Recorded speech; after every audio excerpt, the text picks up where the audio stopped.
Despite her small stature, she was bursting with personality. When she walked in a room, she completely transformed the space. She was just the spotlight. Whenever she was around, everybody's attention was on her. She loved her family. She had a boyfriend who her family embraced. He was genuinely a good dude. But when she suddenly goes missing, her loved ones fear the worst. I knew something was wrong. We tried calling, texting, asking people if they'd seen or heard from her, but nobody gave us anything. There was a secret cell phone. There was a text saying, "I'm dying." Investigators struggle to retrace her steps before it's too late. There's only one other customer when her phone pinged from that location. We were able to see the Jeep traveling along the same route as her phone. Was she simply left behind? What did you apologize for? For leaving her? Yeah. Or had she come face to face with pure evil? These are the traits of a true psychopath. He was pretending. It was very bizarre. Teenagers, they can be very emotional. The person that she ended up encountering just had terrible motives.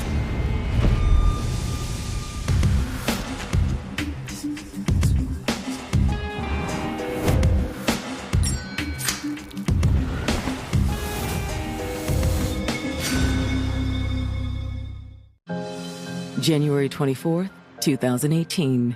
It's a brisk winter morning for citizens in the riverside town of Spring Valley, Illinois.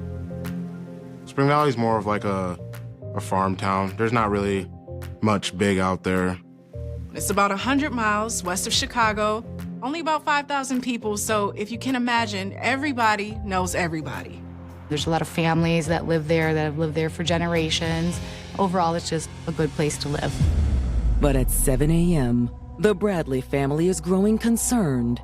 16-year-old Diamond Bradley has seemingly disappeared. Diamond, baby? Her mother, Doris, goes into Diamond's bedroom to look for her, and she realizes Diamond isn't there. Doris's older son, Daquan, had made plans to hang out with his sister, Diamond, that day. And so he shows up at Doris's home looking for Diamond. Hey, where's Diamond? I don't know. I had talked to Diamond the day before, and she was like, hey, we should hang out tomorrow. Whenever I had the opportunity to spend time with her, I always spent time with her. I mean, she was you just wanted to be around her all the time. And I kind of like start worrying because it's getting late in the morning. I said she usually texts me by now. Then I started texting and trying to call her phone, but her phone like kept going to voicemail. She's not answering me. Can you try to call her? Maybe she'll answer for you.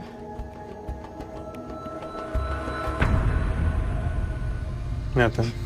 There's voicemail. Hours go by, and they still haven't heard from Diamond. At this point, they don't know if she's been in an accident or even worse. We started reaching out to her friends and, people she, talked to. I'm asking everybody, and everybody like, no, we haven't seen her. I've been texting and nothing. So Doris decides around 6:30 p.m. to call the Spring Valley Police to report her daughter missing. Yes. I'd like to file a missing persons report. At roughly 5 feet tall and 100 pounds, 16-year-old Diamond Bradley was a petite package bursting with personality. She looked younger than what her age was, but it didn't really impact her. It was just people would be like, oh, that little girl. Diamond was a light in so many people's lives. When she walked in a room, she completely transformed the space. She was very outgoing. She was very just the spotlight. Whenever Diamond was around, everybody's attention was on her. Diamond personality, when you're sad, she made you happy. She always had a bright smile on her face. She loved dancing. She loved singing. She loved music, like, no matter what it was. I mean, like rock, classic rock, anything. Anything that sounded good to her, she listened to it. But above all, family came first in Diamond's life. Diamond had a really good relationship with my mom. If Diamond needed somebody to talk to, my mom was the first person she went to. They were really close. Every day she would come to my room. She tells me she loves me every day. She was a good girl. I hung out with Diamond a lot. She was funny, made me laugh all the time. I just loved being around her. Made me happy. With her younger siblings, they have a problem, they go to her. She was always there for them. Diamond was the heart and soul of her family. It was through family that Diamond met her boyfriend, Jason Green. My mom is friends with his stepdad. They'd come around a lot, so he was a part of our family. There was an age gap, and he was a little older than her, and I didn't too much like it, but it was okay with me because he hung out at the house. Hey man, how are you? Good. Am I right, Jenna? Sure. I got along with her boyfriend perfect. He was cool. I liked him. The fact that Jason got along so well with her family made Diamond that much more in love with him. You wanna stay for dinner, babe? Mama should be done cooking soon. Yeah, I'm down. Smells good. With Jason by her side, Diamond had big plans for her future. She wanted to be a nurse. She wanted to go into the nursing field. Everybody thought that this would be a really great field for her. She had the personality. She loved to meet people, talk to people, know about them, care for them. I always told her, you can be or do anything you want to do. You just got to stick with it. When she set her mind to something, she went after it. And so her family knew that she was going to become this nurse and go out and impact the world. But now, Diamond's mother is reporting her missing after she seemingly disappeared on the morning of January 24th. Hello? Yes. I'd like to file a missing persons report. Investigators immediately respond and come out to speak with Doris. Once I got there and started talking with Doris, I immediately felt like this was abnormal. Is her running away, is that normal for her? No. She would never run away from home. No. I knew something was wrong. I said, that's out of the ordinary with her. Doris tells detectives that the last time she saw Diamond was the evening before, when the family celebrated her birthday. My birthday is January 23rd. It was just family there, and I had a cake, and everybody sang happy birthday to me, and it was just like a normal day. When the party was over, Diamond was getting ready for bed. It seemed like a night like any other night. We said goodnight to each other, and then she walked back upstairs, and I went to sleep, and that was the last time I saw my daughter. And Doris says she found something in her daughter's bedroom that raises more cause for alarm. Doris tells officers that when she was looking around Diamond's bedroom, she found a cell phone. That was a big red flag for me because typically teenagers aren't going to go anywhere without their cell phone. To everyone around her, 16-year-old Diamond Bradley seemed like your typical teenage girl. She was happy-go-lucky, but Diamond had dreams, and one was she wanted to do nursing. With the support of her loving family and boyfriend Jason Green, it seemed like Diamond was on track to reach her goals. Her boyfriend was a little older than her, but he was genuinely a good dude. So I didn't care about it. Like many other teenage girls, she was pushing her boundaries, but was still setting herself up for future success. Her family was very proud of her. But when Diamond goes missing on the morning of January 24th, 2018, her loved ones are left grasping for answers. Her mother, Doris, tells investigators that she made a discovery while looking around in Diamond's room for her. She found a cell phone. That was a big red flag for me because typically teenagers aren't going to go anywhere without their cell phone. The thing is, I don't think this is Diamond's cell phone. She has a Motorola flip phone. This phone was an iPhone. Unfortunately, the phone is locked, so there's not a lot of identifying information. Do you mind if we take this with us? Sure. Doris agrees to allow detectives to take the phone back to their headquarters to see if they can unlock it. Does Diamond have any maybe close friends or boyfriend that this phone might belong to? Well, she does have a boyfriend. Jason Green is his name, but he's currently incarcerated. Jason had recently been arrested on drug charges. At that time, he was locked up, so I knew she wasn't with him. Okay, we're gonna start working on this immediately. We'll keep you guys updated. Thank you. The next morning, detectives start making the rounds with Diamond's other family members and friends. One of the individuals they speak with is Diamond's cousin, Kristen Evans. They were very close. They weren't just cousins, they were like best friends. So officers decide to question her to see if she can give them any information. Well, I'm sure she's fine. She's probably just hanging out with one of our friends. She was not very forthcoming with information. I think that she, at that point, thought that Diamond had just left and went somewhere.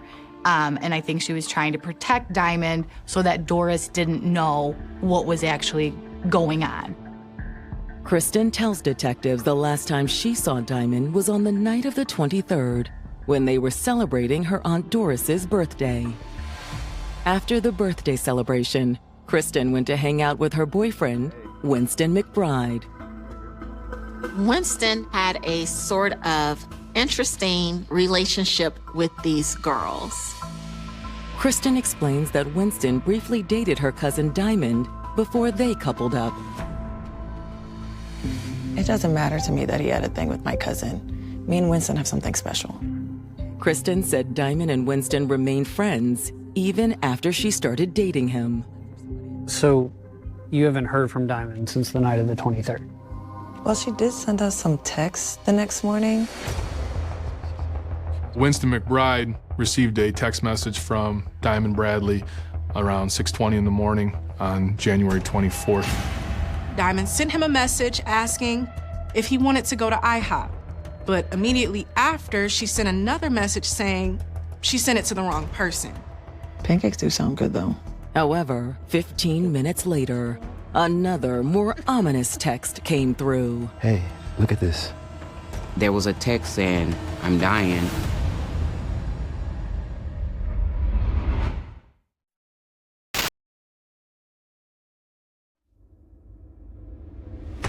In January of 2018, detectives in Spring Valley, Illinois, are searching for missing 16-year-old Diamond Bradley. No one had seen her since the evening of her mother's birthday celebration. But Diamond's cousin, Kristen Evans, says she and her boyfriend Winston received text messages from Diamond on the morning of the 24th. And one of those texts sends alarm bells ringing. Hey, look at this. There was a text saying, "I'm dying." You know, when something is really funny and they say, "I'm dying laughing," we just assume that's what it was. And that's probably what she meant. But detectives aren't so sure. Eager for more details on the text messages, they bring Winston McBride in for questioning. Winston agreed to willingly come in and talk to us, and he did seem to have a genuine concern for Diamond's whereabouts. We're just really hoping you can help us figure out where Diamond is. Sure. Anything to help. Winston said he and Diamond had kind of a dating relationship at one point, but he was very adamant that once he learned Diamond's actual age, he ended the relationship. Winston was 26, 10 years older than Diamond.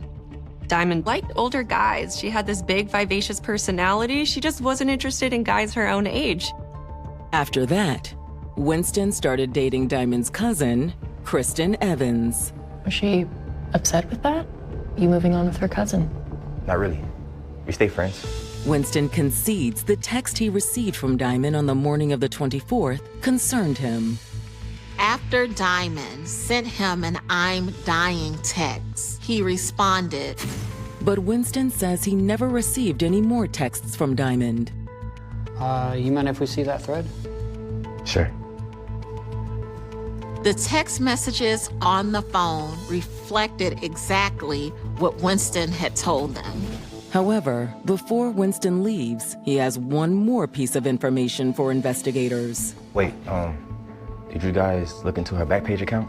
What Backpage account? Diamond recently disclosed to him that she made a profile on Backpage. And Backpage is a website where escorts sometimes advertise their services. Detectives are stunned. This seems out of character for Diamond. Diamond having a Backpage set off concerns for the police department, as we knew that site was a place where predators try to prey on victims. After wrapping up their conversation with Winston, detectives confirmed that 16-year-old Diamond did have an account on Backpage.com. Diamond was strong-willed and she was exploring the world around her. Teenagers, they can be very emotional, spontaneous, and they're just in a completely different place in the way that they think and the way that their lives are, and it can lead to possibly dangerous situations. And when investigators unlock the mysterious cell phone Diamond's mother found in her bedroom, its purpose is soon clear. Diamond had been communicating with men over Backpage through the cell phone. Investigators become immediately concerned that perhaps one of these men are involved in Diamond's disappearance. Unfortunately, though, the phone doesn't provide much insight into the men's true identities. They don't use their real names and were corresponding with her on burner phones. So detectives are hoping Diamond's other phone, the Motorola flip phone that went missing with her, can provide more clues. Using that cell phone number, we were able to contact the carrier and get the cellular data records that led us to the trail of where that cell phone had went. Her phone was near her residence from the night before on January 23rd until approximately 6:51 a.m. on the 24th. Around that time, we start to see the distances change from the tower. From her home, Diamond's phone travels to a local gas station and stays there for a few minutes before getting back on the road. The ping map actually shows that Diamond was heading southeast. Then by 7:18 a.m., all phone activity ceases. The last ping was in a small town called Tanika, about 20 minutes south of Spring Valley. At this point, Diamond's phone had been shut off and it had not been turned back on since. Detectives know that teenage girls are on their phone a lot, and so that really suggests that some foul play might have taken place here. When they headed to the location in Tanika with Diamond's phone last ping, they really expected the worst. But there's still no sign of Diamond or her phone. Investigators head there to look for Diamond, to look for any sorts of evidence, but there was nothing there that they could find. With the clock ticking, Spring Valley police decide to enlist the help of federal investigators. At that point in time, the FBI's kind of like stepped in and helped out with the investigation, and they'll stop by the house and be like, "We're still working on it, we'll find her."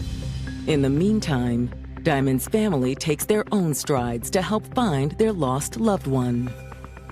We started, maybe we should get it out there. If you've seen her, please let me know. And then that's when we got to making the flyers. They put them all over Spring Valley, and lots of tips are coming into the Spring Valley Police Department. We had a very large number of people call in trying to help and having information. Everything that we received is information we took very seriously. Unfortunately, all of these tips end up to be dead ends. But on January 27th, a call comes in to 911 dispatchers that will shift the course of the entire investigation. Pleasant City Sheriff's Office. Yes, ma'am. I guess I'm gonna need a deputy. The 911 caller says he was driving along a rural road and spots something that's pretty alarming. He got out of his vehicle to see what was in the ditch, and what he saw was shocking. I found a body, female, young, Approximately how old? high school age. It's a human body matching the description of Diamond Bradley.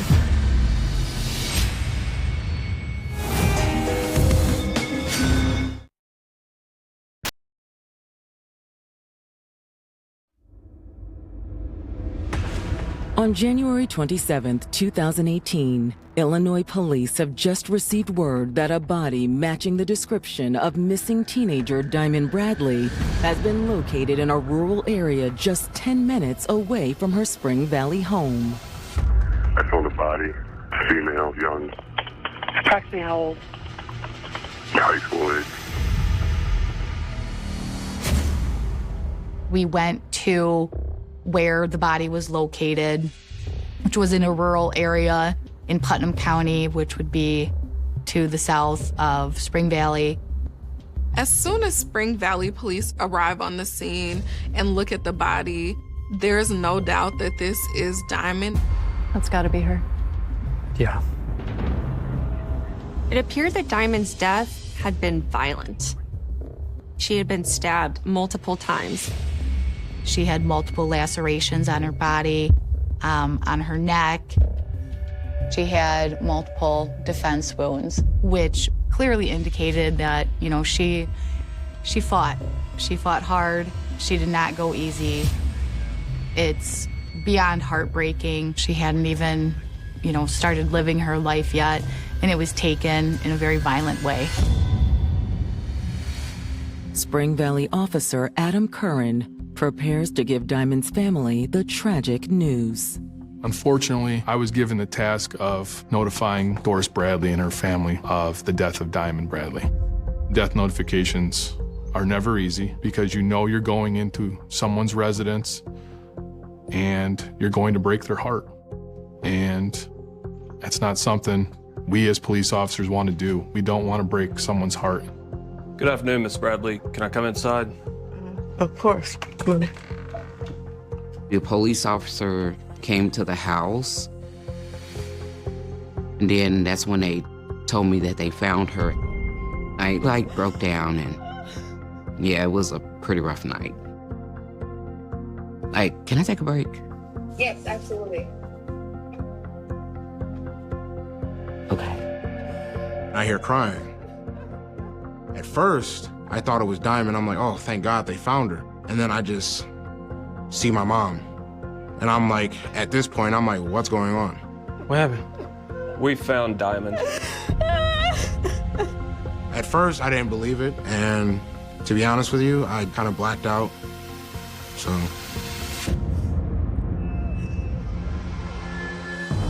With emotions high, detectives are more determined than ever to solve this case and bring Diamond's killer to justice.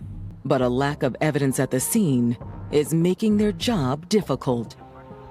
Any luck locating the knife? Nope. The murder weapon was not present at the scene. There was no other evidence at the scene of who had done this to Diamond. It was a rural area, there was no security cameras. But detectives know that there's another location that will have security cameras. The gas station Diamond's phone pinged at on the morning she was killed. Investigators contacted that gas station and were able to get their hands on surveillance footage from inside the gas station. Unfortunately, there's no sign of Diamond in the footage on the morning of the 24th. But there's only one other customer there at the same time that Diamond's phone pinged from that location.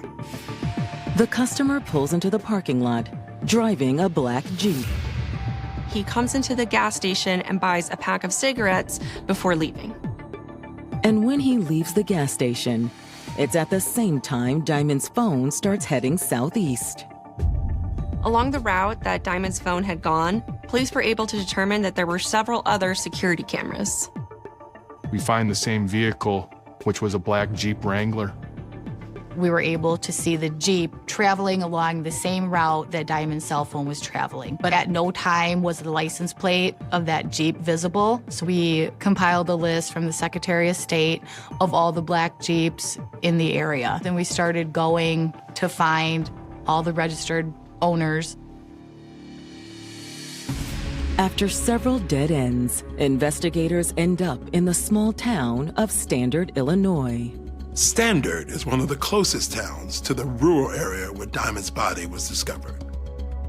We were on our way to the post office to see if anybody would be willing to talk to us or knew of anywhere in Standard, being that it's a very small town, where this black Jeep could be. And we saw the black Jeep.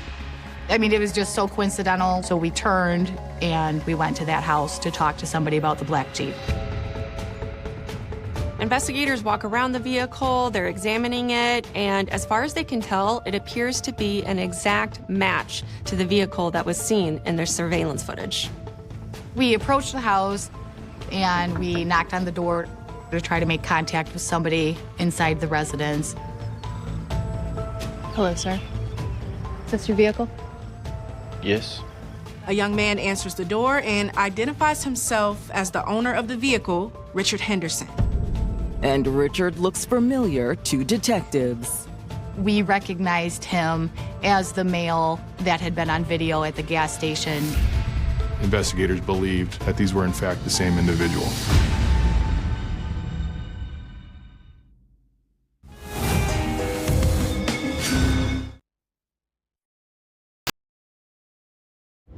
One week after 16-year-old Diamond Bradley was found stabbed to death, Illinois police have finally made contact with a major person of interest.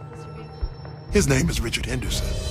He and his Jeep can be found on surveillance following the exact same path that Diamond's cell phone was on the morning she disappeared. We asked if that was his Jeep. He confirmed that it was. He seems to be cooperative, friendly, forthcoming. He did have somewhat of a Russian accent. He had mentioned that he was born in West Virginia and moved to Russia. When investigators ask Richard to accompany them to headquarters, he continues to be cooperative. Got a couple of questions for you if you'd like to come down to the station. That's okay. Sure. He said that he had no problem going to the police department. In an interrogation room, detectives begin questioning Richard about the morning of January 24th. Investigators asked him if he had been in Spring Valley on the morning of January 24th, 2018, around 6:30 in the morning.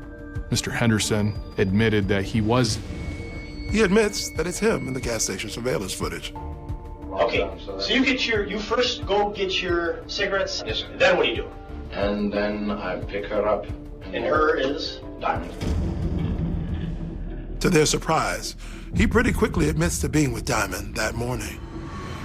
He first met up with Diamond early on that morning behind the gas station. She was going to help Richard score some Molly. Hi, I'm Diamond. Richard. How long have you actually been in contact with Diamond in terms of that you've known her? Not long at all. Richard tells police that he met Diamond online and that they met up that morning and they drove around for about a half hour trying to score some Molly. At one point, they went to a trailer park for drugs in Granville, which is near Standard. According to Richard, Diamond knew someone at this trailer park that was going to sell them the drugs. I took her to the trailer park. She walked inside to go get me the Molly. She sent me a message. There was no Molly, and I left. This is where Richard's story gets kind of murky. He claims that he just up and left her at this trailer park, which seems kind of odd. Richard claims he texted Diamond later that evening to apologize. What did you apologize for? Leaving? For leaving her? Yeah. But detectives aren't buying Richard's story. We knew his story was a lie because Diamond Bradley's phone never pinged near the city of Granville. There's nothing going over there in the Granville trailer court. I can assure you that, okay? You need to be honest with us so we can somewhat understand what happened. You're not being completely truthful. Richard continues to deny everything. He stays cool. He doesn't seem to be getting anxious or nervous. You didn't go to that trailer court at all, did you? No, sir. I went to the left of the thing. Sorry for lying. Listen to me. Listen to me. I feel like I'm getting accused of something. Just relax. Richard was asked by investigators if he would take us through his route of travel on the day that he picked up Diamond. You'd be willing to show us where you picked her up at and all that other good stuff? Yes, sir. Yes, sir. You'd be willing? I would. They followed the path of Diamond's cell phone, the path that we knew her cell phone traveled, and eventually ended up in Putnam County on the road that her body was discovered. Officers proceeded to show him a memorial the family had made for Diamond at the scene. After Richard saw the memorial, he broke down. It's all right, take your time, Rich. Investigators confront Richard again. What happened between him and Diamond? It went south. That's all right, Richard. Okay? We just want to know exactly how it went, Richard. It was at this point that Mr. Henderson started to break down and finally started his confession. Richard admits he did kill Diamond, but he says it was not a murder. According to Richard, he killed Diamond in self-defense. Richard admits the main reason he met up with Diamond on January 24th was to have sex. What were you guys going to do after? Did you talk of that? We were going to do some Molly. Go have sex and do Molly after? Richard tells investigators that he and Diamond were driving in a rural section of Putnam County. He says that they pull over to the side of the road to have sex. And then after everything, I asked her to step out of the vehicle. Okay. So I could get out of the vehicle.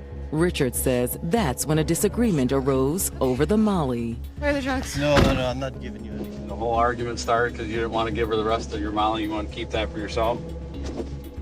Yes, sir. And according to Richard, the argument quickly escalated. She pulled the knife. Now, why did she pull the knife at this point? Did you say something to her? I told her she wasn't getting any Molly. Richard said that after she pulled out the knife, he kicked her in the hand that was holding the knife. I kick it. You kick it. I kick her hand. During the struggle, Richard says the knife pierced Diamond's stomach. Richard says at this point he tried to help Diamond and pull the knife from her stomach. I pulled it from her. Okay. Richard claims Diamond started coming at him again. He said eventually he overpowered her and he stabbed her multiple times in self-defense. I was flailing it. Just swinging your arms around? Yes, sir. And Richard, let me ask you this. Did you get her in the back a couple times? Like when she was walking away from you? Like her legs, her back? No, sir. No? You didn't stab her there? Okay. How does she end up being in the ditch? I push her. After that, Richard says he fled the scene. Did you went back to your Jeep? Is that what you did? Or did you take off walking? I drove off. Detectives already know Richard's story is full of holes. His story was so preposterous. Richard only admits to stabbing Diamond a couple of times. However, the autopsy results proved that Diamond had actually been stabbed more than 20 times. The autopsy also shows that Diamond was stabbed in the back. Those injuries did not corroborate with someone who was defending themselves. Richard was over 6 foot and he was well built. The size difference alone, he would have been very able to overpower her or to walk away from her. Based on the evidence, we had enough to charge Richard Henderson with first-degree murder. And as investigators prepare to face Richard Henderson in court, they'll discover he's even more deceitful than they thought. During the investigation, they continue to uncover more and more about Richard. What? He, in fact, never resided in Russia, and the accent that he was using was not an actual accent. It was very bizarre. These are the traits of a true psychopath.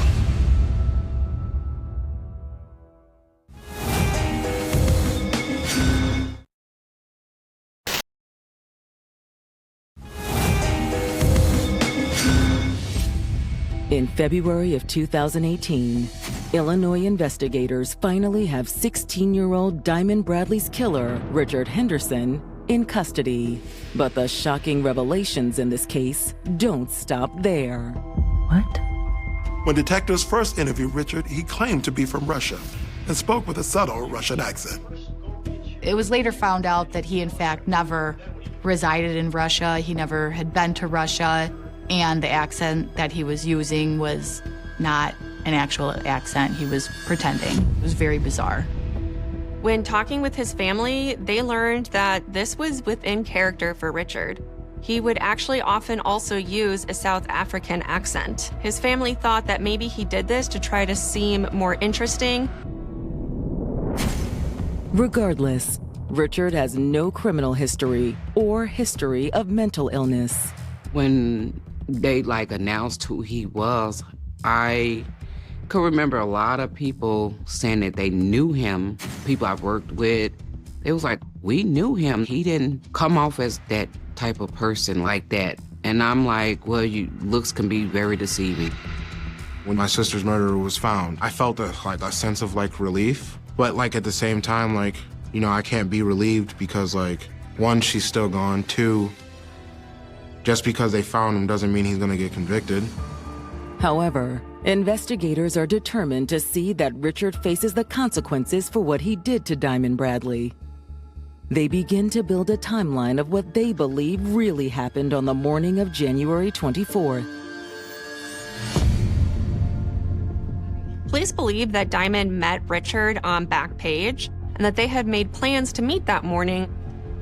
He was knowingly preying on a teenage girl. Richard picked her up near her home, drove her into Putnam County to a rural road where they had sex, and some type of argument may have broken out. They were unsure if the argument spurred over a disagreement about drugs, like Richard claimed, or about something else. But investigators are certain of one thing. At some point, Richard made a conscious decision to kill Diamond Bradley. Police know that Richard did attack Diamond with a knife. He stabbed her more than 20 times, including in the neck and of the back. There was no way that this attack could count as self-defense. After she was dead, he took her phone and shut it off somewhere around the Tanika area. Richard would never admit where he disposed of it. Based on the timeline, investigators believe the text Winston received from Diamond on the morning of the 24th was completely unrelated. The text that she had sent to Winston saying, "I'm dying," actually had nothing to do with the crime. Based on her injuries, I don't think that she would have been able to physically send the text saying I'm dying. I think it was just coincidental that that was a text message that was sent. As the evidence against Richard Henderson continues to mount, he begins to feel the heat. I got a phone call from the state's attorney's office saying that he wanted to plead out. They'll take life off the table if he gives them a guilty plea. Diamond's family welcomes the opportunity to avoid a lengthy trial. I said, I really don't want a trial. I said, because I don't know if I could handle much more of this. If we would have just kept going, we would have had to keep going to court for more months. Let her rest in peace. I don't want her name out here like that. So I accepted that. I just wanted to move on with my life and leave all that behind and just leave it alone. Mr. Henderson admitted his guilt and confessed to the murder of Diamond Bradley. He's sentenced to 53 years in prison. I was very content with the 53 years because it's 53 years without parole. So if he lived that long and get out, he has nothing. Diamond's family hopes that by sharing her story, their good memories of her can live on. People saying stuff about my sister and, trying to kind of slandering her name a little bit. I just really want people to just, let my sister rest in peace. She was a good person. She meant the world to a lot of people. Diamond had a joy for life. She was like any typical teenage girl, just wanting to have fun. And it's just sad and unfortunate that the person that she ended up encountering just had terrible motives. All 16-year-olds make decisions that might not lead them into the best circumstances.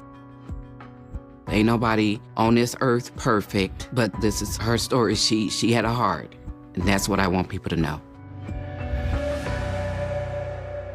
Some crimes vanish into the background. Headlines fade. Witnesses move away.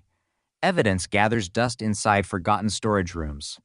Time becomes the greatest ally a killer could ever ask for. And then there are the rare cases that refuse to disappear, crimes that linger like an open wound because every unanswered question keeps them alive. For nearly 3 decades, investigators believed whoever murdered Jay Cook and Tanya Van Quillenborg had committed the perfect crime. No eyewitness could identify the attacker. No obvious suspect ever emerged. Thousands of leads collapsed into dead ends. Every passing year buried the truth a little deeper beneath layers of silence. Yet hidden inside a microscopic trace left at the crime scene was a secret waiting patiently for science to catch up. Long before anyone spoke the words genetic genealogy, the evidence already knew the killer's name. It simply needed the future to reveal it. November 1987 began like countless other autumns across the Pacific Northwest. The forest stretched endlessly beneath gray skies.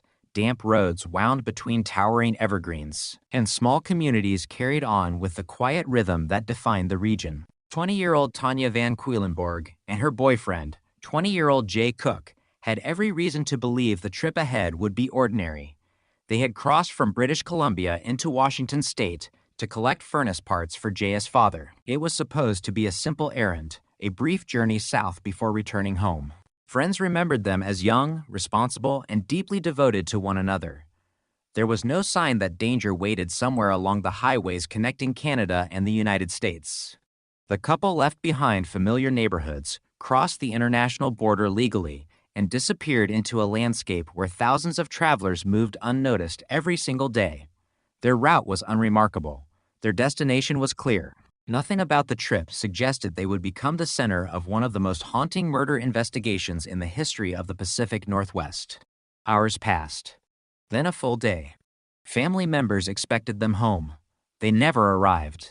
At first, concern mixed with optimism. Perhaps the truck had broken down. Perhaps they had decided to spend another night before returning. Travel delays happened. Mechanical failures happened. But as communication stopped completely, worry transformed into fear.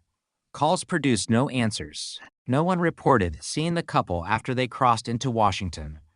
Every hour that passed reduced the chances that the explanation would be something ordinary. Then came the first horrifying discovery. A construction worker near Monroe, Washington, noticed something unusual beside a rural road. Hidden among the brush lay the body of a young woman. She was partially clothed. Her hands had been restrained. Evidence suggested she had been sexually assaulted before being murdered. The victim was soon identified as Tanya Van Quillenborg. A shock spread quickly. Investigators immediately understood this was no random accident. Whoever had attacked Tanya displayed a level of control that suggested planning rather than panic. She had not simply been robbed or caught in a spontaneous act of violence. Someone had isolated her, restrained her, assaulted her, and then ended her life with deliberate brutality before abandoning her body in an area where discovery might take time. The crime scene raised far more questions than answers. Where was Jay? Had he escaped? Was he still alive somewhere? Or had another tragedy already unfolded beyond the reach of investigators? Search teams expanded their efforts across western Washington. Officers examined highways, wooded areas, abandoned lots, and rivers. Volunteers joined the search. Every unidentified vehicle became important. Every anonymous phone call demanded attention. Detectives attempted to reconstruct the couple's final movements almost minute by minute, but the trail dissolved into uncertainty. Without surveillance, cameras, GPS tracking, or modern digital records, investigators depended almost entirely on eyewitness memory, physical evidence, and luck. Luck refused to cooperate.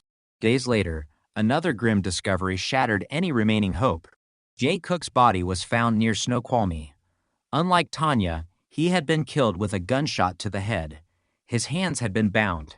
He too had been discarded in an isolated location, separated from Tanya by many miles. The distance between the two crime scenes immediately complicated the investigation. Detectives now faced not one murder scene, but multiple locations connected by invisible movements they could not reconstruct. Why separate the victims? Why transport them? Why kill them in different places? Each decision suggested the offender remained calm after the initial attack. He appeared comfortable driving across large portions of Washington while transporting victims or evidence. That level of confidence disturbed experienced investigators. It hinted that the killer understood the region well enough to move without attracting attention. Meanwhile, another discovery deepened the mystery. The couple's van surfaced in Portland, Oregon, more than 200 miles away from where the bodies had been found. Inside the vehicle, investigators located clues that painted an increasingly confusing picture. Some personal belongings remained. The other items were missing. Fingerprints covered various surfaces, but separating meaningful evidence from ordinary contamination proved extraordinarily difficult. Countless people had legitimate reasons to touch a vehicle during everyday life. Determining which prints belonged to the killer became nearly impossible using the forensic techniques available in 1987. The geographical spread stunned investigators. British Columbia, Monroe, Snoqualmie, Portland. The offender had crossed enormous distances while leaving almost nothing behind that could identify him. Detectives from multiple jurisdictions suddenly found themselves sharing evidence, reports, witness interviews, and forensic findings. Coordination became essential, but every additional agency also introduced new complications. Information traveled more slowly than it would decades later. Databases remained limited. Communication relied heavily on phone calls, mailed reports, and painstaking manual comparison of records. Despite these challenges, investigators refused to surrender. The hundreds of interviews followed. Truck drivers, gas station employees, hotel clerks, restaurant workers, border officials, hunters, local residents. Anyone who might have crossed paths with the young couple became a potential witness. Some believed they had seen the van. Others remembered a suspicious stranger. A few offered descriptions so vague they could apply to thousands of people. Each lead demanded investigation. Nearly every lead collapsed. The public reacted with growing fear. Tanya and Jay represented something deeply unsettling because they had done everything ordinary travelers were expected to do. They were not involved in organized crime. They were not living dangerous lifestyles. They were simply a young couple completing an everyday errand. If this could happen to them, people wondered, who could truly feel safe? Media coverage intensified. Newspapers published photographs of the smiling couple taken before the tragedy. Television broadcasts urged viewers to report suspicious memories. Radio stations repeated requests for information. Yet despite widespread publicity, no breakthrough arrived. Forensic scientists carefully preserved every available piece of biological evidence recovered during the investigation. At the time, DNA profiling existed only in its infancy. Detectives understood the material might someday become useful, even if contemporary technology could reveal little from it. That decision to preserve evidence with extraordinary care would eventually become one of the most important choices made during the entire investigation. Years passed, then more years. Fresh detectives inherited aging case files stacked inside evidence rooms. Photographs slowly yellowed. Witnesses relocated or died. Memories faded. Businesses closed. Roads changed. Entire neighborhoods transformed. What had once been an active homicide investigation slowly acquired another label feared by every detective: cold case. The phrase carried enormous weight. It did not mean the investigation had ended. It meant every obvious path had already failed. Behind closed doors, investigators continued revisiting reports, searching for overlooked inconsistencies, forgotten names, and unexplored connections. Advances in forensic science periodically renewed hope, only for another comparison to eliminate yet another possible suspect. Fingerprints matched no one. Ballistics revealed little that could identify a specific individual. Traditional investigative methods had reached their limits. Yet one silent witness remained. Locked inside carefully stored evidence was biological material left behind by the attacker during the assault on Tanya. Invisible to the naked eye, insignificant to anyone passing the evidence shelf, it waded through changing presidents, technological revolutions, and an entirely new generation of forensic science. Detectives could not know it then, but while suspects came and went, while theories rose and collapsed, while newspapers stopped printing updates and television crews packed away their cameras, the most important witness in the entire case never forgot a single detail. It carried the killer's identity from the very beginning. The world simply wasn't ready to hear what it had to say. Cold cases have a strange way of surviving. They stop making headlines, but they never truly disappear. Long after television cameras leave and newspaper columns shrink to a single paragraph buried inside the archives, the evidence remains exactly where investigators left it. Boxes are sealed. Photographs are cataloged. Interview transcripts wait in silence. Somewhere inside those files are names that once seemed important, tips that briefly ignited hope, and theories that looked convincing before collapsing under scrutiny. The murder of Jay Cook and Tanya Van Quedlinburg became one of those investigations that refused to die. Every detective who inherited the case believed the answer was there, hidden somewhere beneath thousands of pages of reports. The challenge was finding it before time erased the last opportunity to uncover the truth. The first priority had always been reconstructing the couple's final hours. Detectives worked backward from every confirmed sighting, carefully building a timeline that might expose the moment everything went wrong. Jay and Tanya had crossed into Washington through the border crossing at Blaine on November 18, 1987. They were driving a maroon Ford Econoline van loaded with furnace parts. The journey should have taken only a short time before they began heading home. Instead, the timeline fractured almost immediately after they entered the United States. Investigators confirmed that Tanya had written a check at a grocery store in Bellingham. That small financial transaction became one of the last indisputable signs that the couple was alive and following their original plan. It also proved they had reached the area safely. After that, certainty vanished. No surveillance cameras recorded their movements. No cell phones documented their locations. No GPS signals mapped their route. Every mile they traveled after Bellingham disappeared into uncertainty. Detectives examined every possibility. Had someone followed the couple from Canada? Had they unknowingly encountered a violent stranger at a gas station? Was the attack spontaneous, or had the killer deliberately selected them? Each theory carried weaknesses. Nothing connected the victims to organized crime. There was no evidence they were transporting anything valuable. Friends described them as cautious and responsible. They were not known to pick up hitchhikers or seek unnecessary risks. The randomness disturbed investigators more than anything else. Random killers are among the most difficult offenders to identify because they leave behind no obvious relationship linking themselves to the victims. There are no jealous spouses, no financial disputes, no workplace conflicts, no family feuds. Without a connection, detectives cannot begin with a list of people who knew the victims. Instead, every stranger becomes a potential suspect, expanding the investigation into an almost impossible search. As forensic teams continued processing evidence recovered from Tanya's body, they identified biological material belonging to an unknown male. In 1987, DNA technology had not yet matured into the investigative powerhouse it would later become. Scientists recognized the significance of preserving the evidence, but they lacked the tools necessary to transform that microscopic sample into a meaningful lead. Instead, detectives focused on conventional methods: fingerprints, hair fibers, tire impressions, ballistics, witness statements, vehicle examinations. Every fragment received painstaking attention. Jay's autopsy revealed signs that he had been restrained before being shot. The execution-style nature of the killing suggested control rather than chaos. Tanya's murder displayed similar characteristics. The attacker appeared methodical, moving the victims across different locations before disposing of their bodies. This was not someone acting under the influence of sudden rage.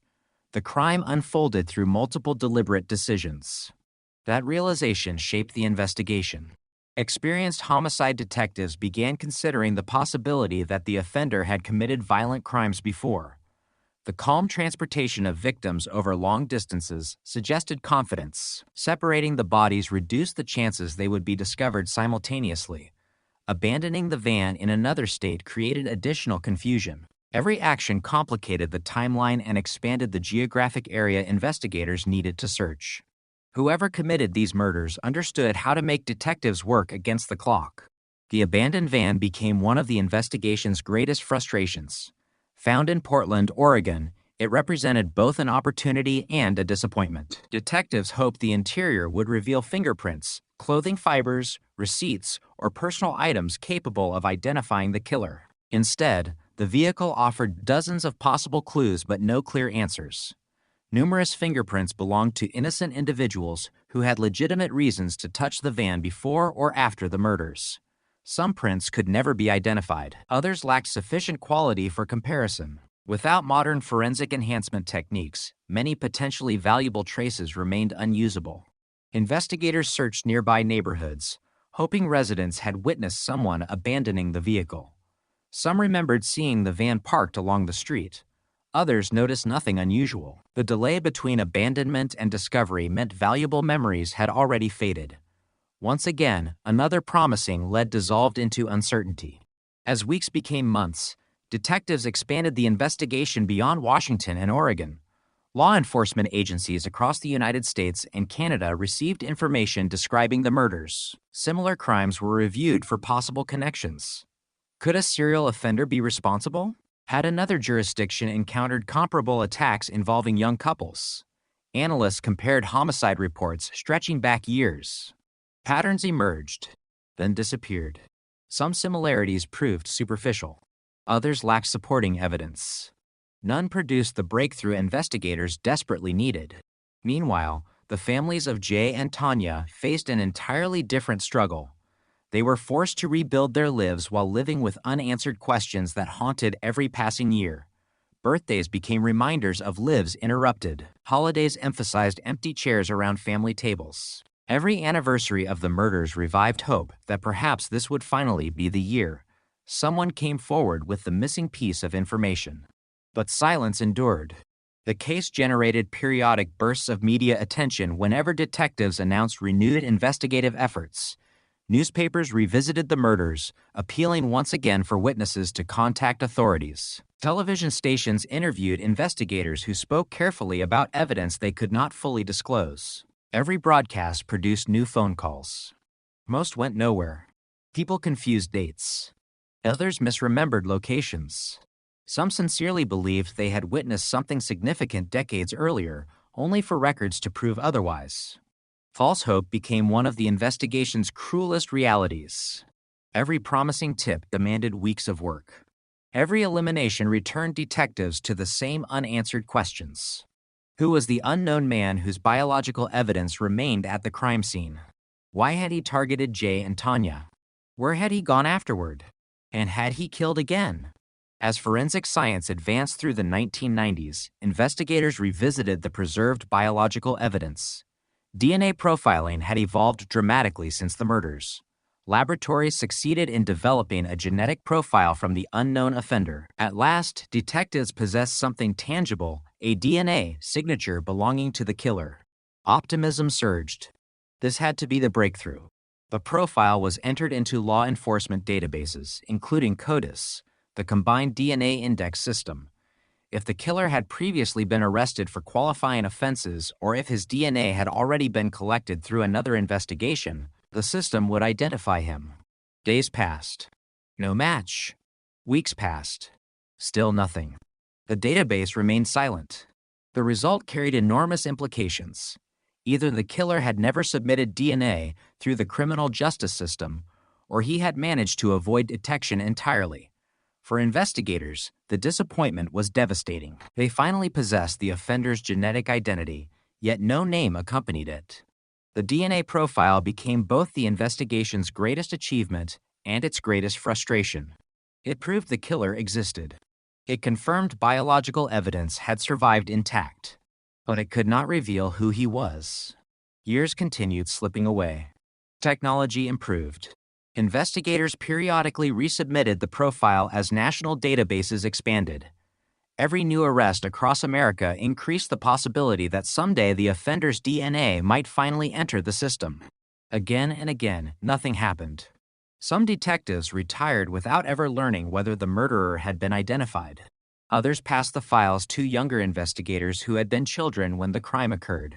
The case crossed generations inside law enforcement. What remained constant was the determination never to discard the evidence. Boxes were reopened. Photographs rescanned.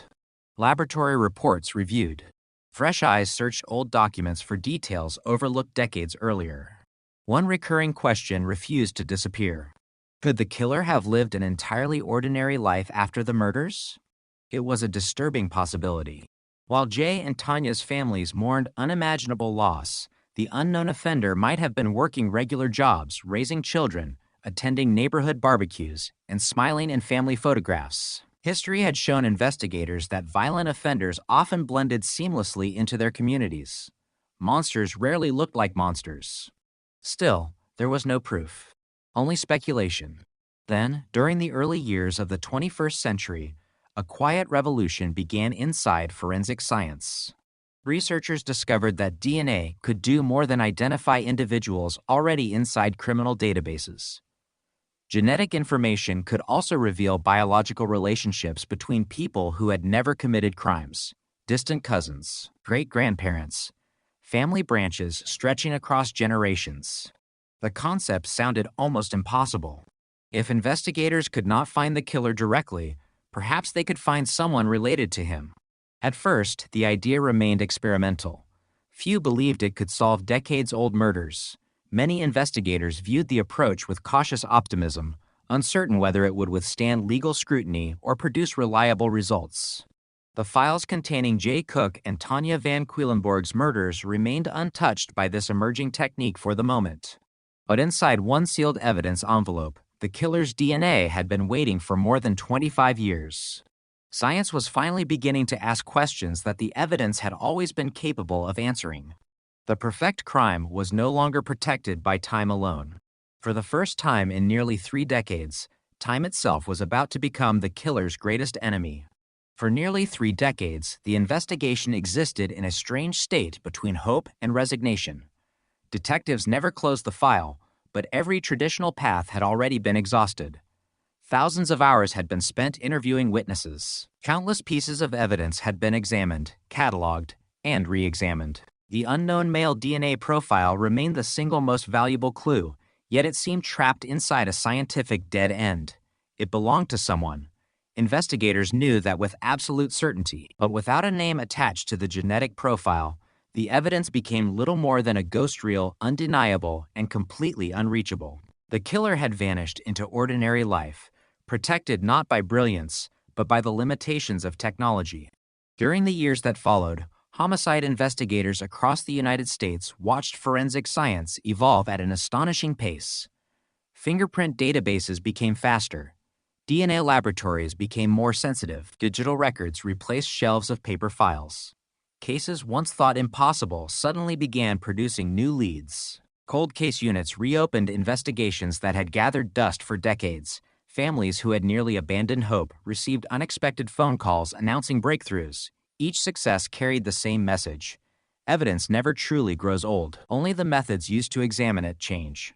The murders of Jay Cook and Tanya Van Quillenborg remained on that growing list of cases waiting for the next scientific leap. The DNA profile continued to be searched through CODIS at regular intervals. Every new offender added to the national database represented another possibility. Detectives understood that the killer might eventually be arrested for an unrelated crime, a burglary, an assault, a drug offense. If his DNA entered the system, the match would appear almost instantly. Year after year, the answer remained the same: no match. That silence became increasingly meaningful. It suggested the offender had either managed to avoid serious criminal convictions after 1987 or had never been required to submit a DNA sample. Both possibilities were troubling. If he had stopped committing violent crimes, investigators had no obvious way to identify him. If he had continued offending without being caught, then somewhere unknown victims might still exist. The uncertainty weighed heavily on everyone involved. Cold case detectives often describe murder investigations as conversations with the dead. Victims cannot speak, but the evidence they leave behind can. Every photograph, every fiber, every fingerprint, every biological sample tells part of the story. The challenge lies in learning how to listen. By the early 2010s, another revolution was quietly taking shape not inside police departments, but among ordinary people. Millions began submitting DNA samples to genealogy companies, hoping to learn about their ancestry.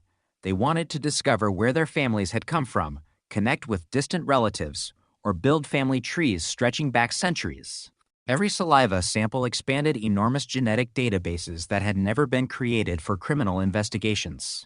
Most participants simply wanted to know whether their ancestors came from Ireland, Germany, Scandinavia, or Italy. Few imagined that their genetic information might someday help identify a murderer they had never met.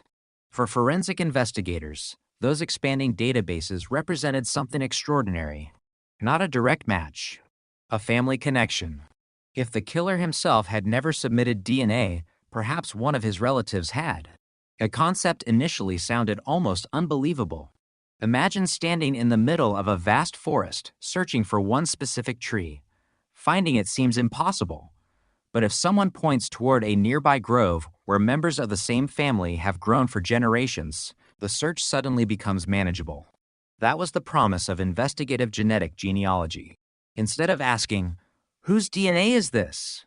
investigators could begin asking, "Who are this person's relatives?" The difference changed everything. At first, the technique remained controversial. It required careful legal review and close cooperation between genealogists, forensic scientists, and homicide investigators.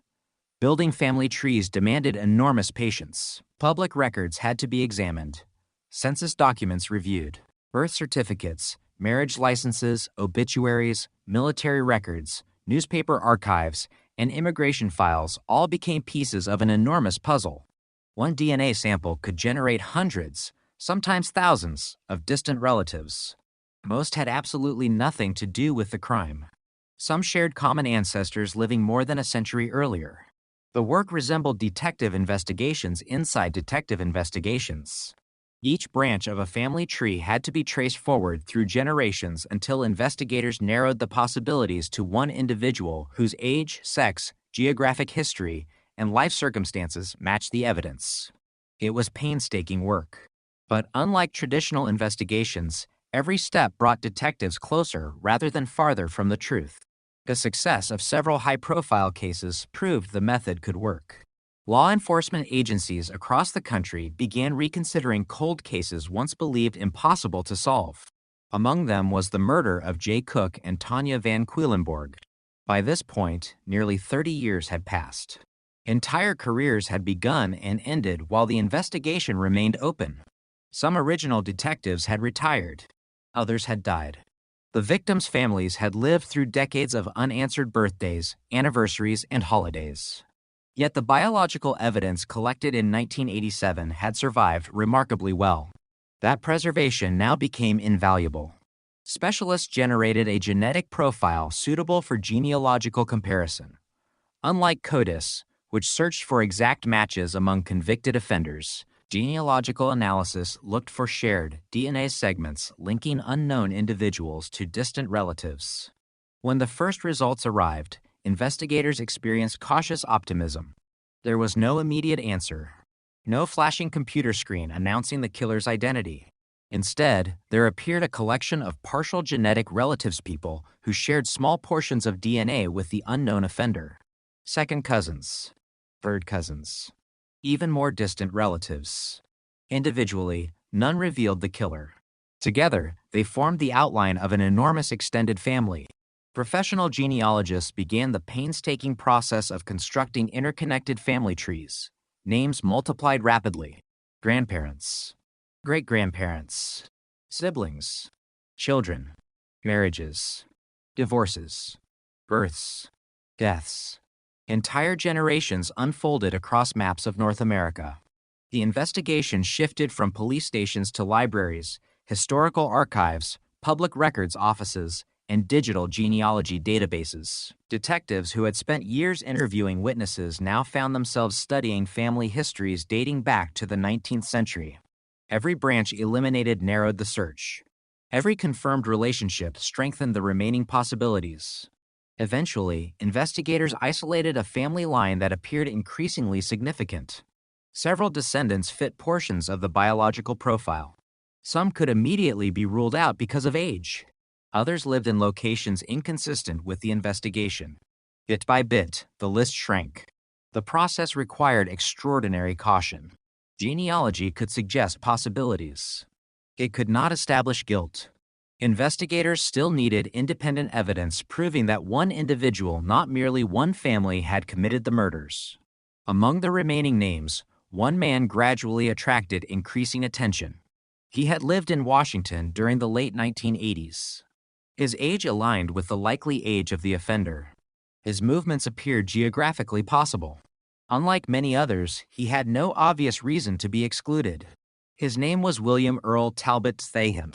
At that stage, detectives treated him as exactly what he was, as person of interest, not a proven killer. Everything depended on obtaining a direct DNA sample. Without it, the genealogical work remained an investigative-led rather than courtroom evidence.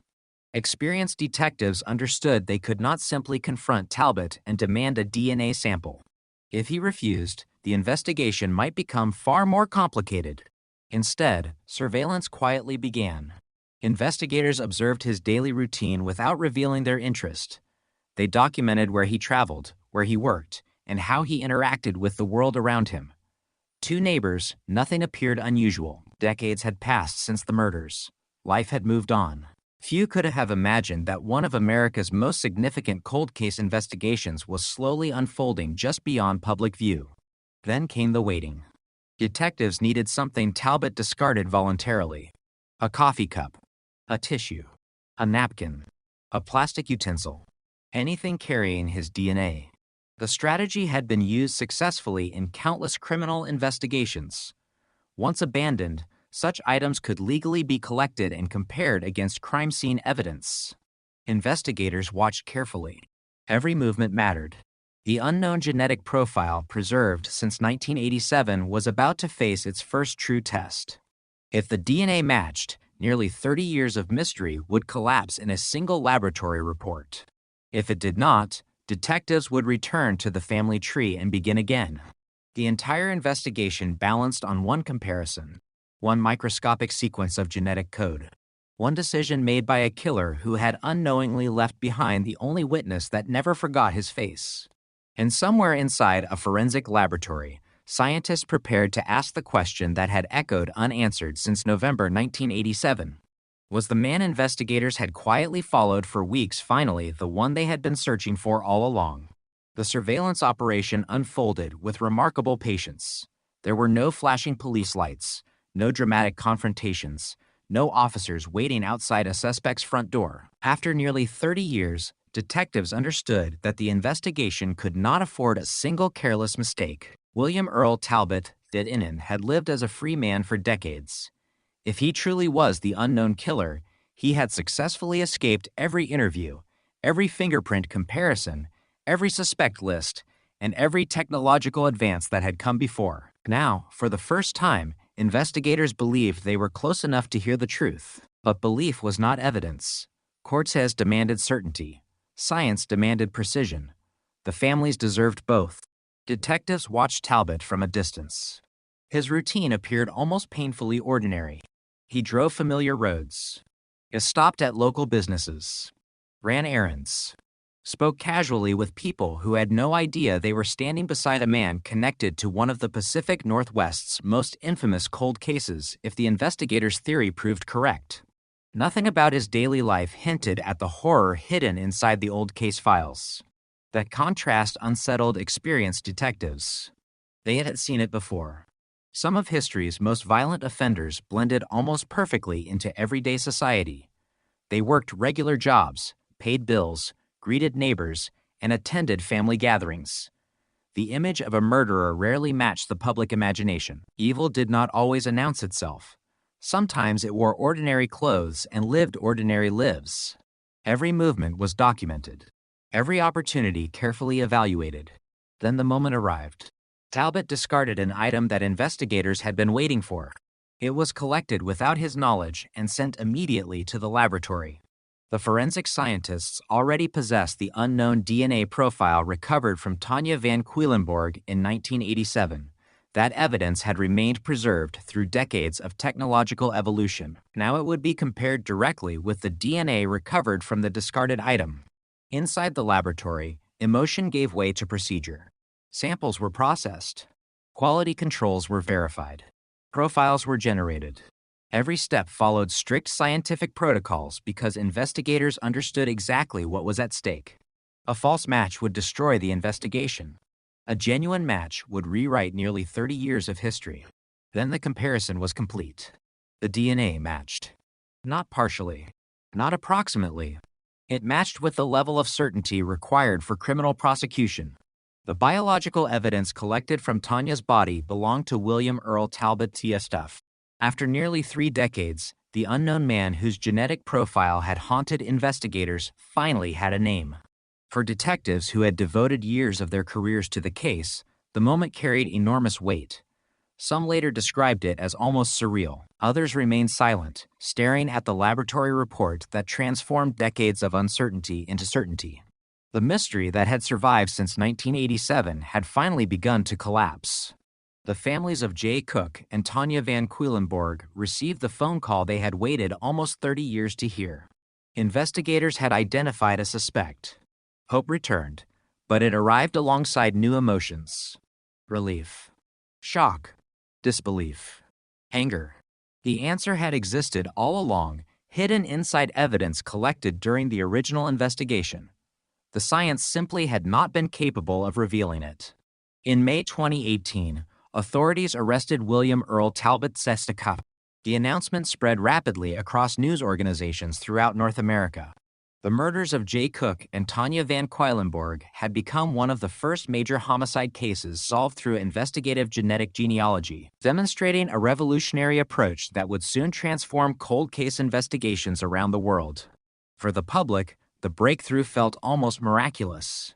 For investigators, it represented decades of persistence rewarded by scientific progress. Forensic genealogy suddenly moved from an experimental technique into the national spotlight. Law enforcement agencies everywhere began reviewing unsolved homicide files containing preserved DNA evidence. Families who had nearly abandoned hope dared to believe their own cases might finally be solved. Meanwhile, detectives focused on building the strongest possible prosecution against Talbot. The DNA evidence formed the foundation. But prosecutors wanted more. They revisited witness statements from 1987, reviewed physical evidence, examined Talbot's known whereabouts during the period of the murders, constructed timelines, prepared expert testimony explaining both traditional DNA profiling and the newer genealogical methods that had led investigators to the suspect. Every detail mattered. Defense attorneys would almost certainly challenge the investigation. The prosecution needed to demonstrate not only that Talbot's DNA matched the biological evidence, but also that every scientific and investigative step had been conducted lawfully and accurately. The significance of the case extended far beyond one courtroom. Legal experts watched closely because investigative genetic genealogy remained relatively new. Questions about privacy, public genealogy databases, and forensic applications attracted national attention. Could investigators use publicly available genetic information to identify criminal suspects? Would Cortez accept such investigative methods? The answers carried enormous implications for thousands of unsolved cases across the United States. Despite the broader legal debate, one fact remained unchanged. The genealogy itself had not convicted Talbot. It had simply identified him as someone requiring further investigation. The direct DNA comparison, the laboratory match between Talbot's discarded sample and the biological evidence recovered in 1987, provided the crucial forensic link. That distinction became essential throughout the legal proceedings. As preparations for trial continued, investigators reflected on everything that had nearly gone wrong over the previous 3 decades. If the biological evidence had been improperly stored, the DNA might have degraded beyond recovery. If earlier detectives had discarded material considered insignificant at the time, the case could have remained unsolved forever. If advances in forensic genetics had arrived a decade later, more years might have passed before the killer was identified. Every decision made since 1987 suddenly appeared interconnected. The original crime scene technicians who carefully preserved evidence, the laboratory scientists who protected the DNA, the cold case detectives who refused to close the file, the genealogists who painstakingly reconstructed family trees stretching across generations. None of them alone solved the murders. Together, they accomplished what once seemed impossible. Yet even with the suspect under arrest, investigators continued asking difficult questions. Why had Jay and Tanya been targeted? Was the attack entirely random? Had Talbot encountered them by chance? Or had something occurred during their journey that investigators never fully reconstructed? Some answers would emerge during the trial. Others would remain uncertain. Violent crimes often leave behind facts without explaining motives. Evidence can identify the offender. It cannot always explain what unfolded inside the offender's mind. As the case moved toward court, another realization quietly settled over everyone involved. William Earl Talbot Tzedin had lived freely for almost 27 years after the murders. During that time, technology had changed beyond recognition. The internet transformed communication. Cell phones became universal. DNA science advanced from infancy to extraordinary precision. Entire generations grew up without knowing the names Jay Cook and Tanya Van Quedlinburg. The killer had relied on one assumption that time erased crimes. Instead, time had strengthened the evidence against him. Every year that passed brought better science, better laboratories, better databases, better investigative methods. The future had become more dangerous for yesterday's killers than anyone could have imagined in 1987. The perfect crime had never truly been perfect. It had only been waiting for science to catch up. The courtroom became the final battlefield in a case that had stretched across 2 generations. Nearly 31 years had passed since Jay Cook and Tanya Van Quedlinburg left British Columbia expecting nothing more than a routine trip across the Chaptier border. The highways had changed. The towns had grown. Children born after the murders were now adults. Yet inside the courtroom, the calendar seemed to rewind. Every photograph, every forensic report, every preserved piece of evidence pulled the events of November 1987 back into the present. Time had delayed justice, but it had not erased the crime. For the prosecution, the challenge extended far beyond proving that William Earl Talbot the Evans' DNA matched biological evidence recovered from Tanya Van Quedlinburg. Jurors needed to understand the entire investigation, how detectives had followed every traditional lead, why the case had remained unsolved for decades, and how modern forensic science finally exposed the man who had hidden in plain sight. The defense quickly focused on one of the most controversial aspects of the investigation: investigative genetic genealogy. By the time Talbot's trial began, the technique had already attracted national attention. Supporters described it as one of the greatest breakthroughs in criminal investigations since fingerprint identification. Critics questioned how publicly accessible genealogy databases should be used by law enforcement. Those broader debates echoed far beyond the courtroom, but the jurors faced a much simpler question. Did the evidence prove that Talbot murdered Jay Cook and Tanya Van Quedlinburg? Prosecutors carefully explained that genealogy had not been used as proof of guilt. Instead, it had served as an investigative roadmap. The genealogical research narrowed thousands of possibilities to a manageable number of individuals. Only after investigators independently collected Talbot's discarded DNA did the decisive comparison occur. The direct forensic match, not the family tree, formed the cornerstone of the prosecution's case. Expert witnesses described the science with painstaking clarity. The DNA recovered in 1987 had remained carefully preserved. Laboratory procedures followed established forensic standards. The comparison between Talbot's genetic profile and the crime scene evidence produced an extraordinarily strong statistical association, leaving virtually no reasonable scientific doubt that the biological material originated from him. Jurors listened closely. Unlike eyewitness testimony, DNA carried no fading memory. It did not confuse dates. It did not misidentify strangers. It did not change its story after 30 years. The biological evidence preserved one fact with absolute consistency. The man whose DNA had been left behind during Tanya's assault was William Earl Talbot. Still, prosecutors understood that science alone could feel abstract. They brought the victims back into focus.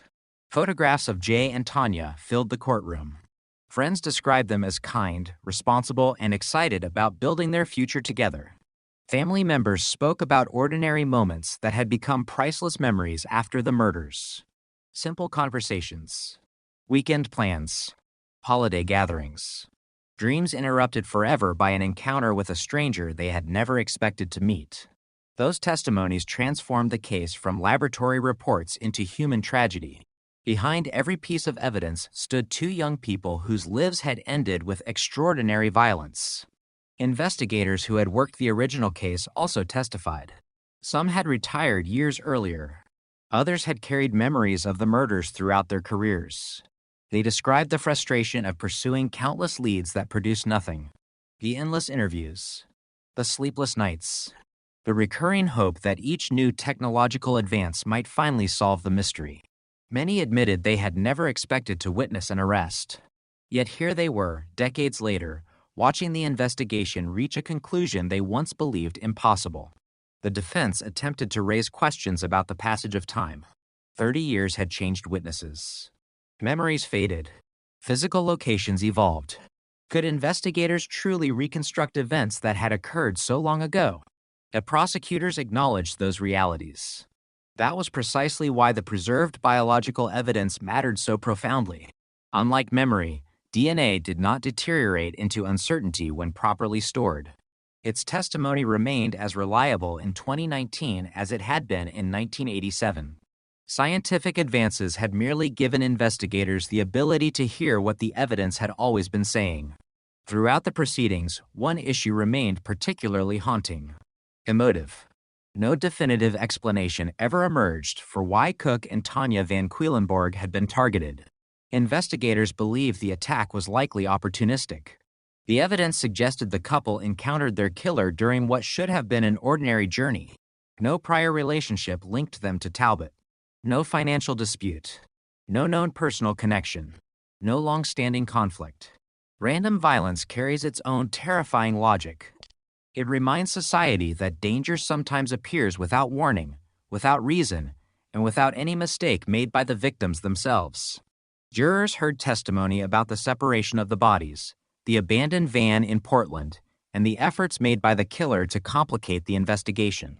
Each action reflected calculation rather than panic.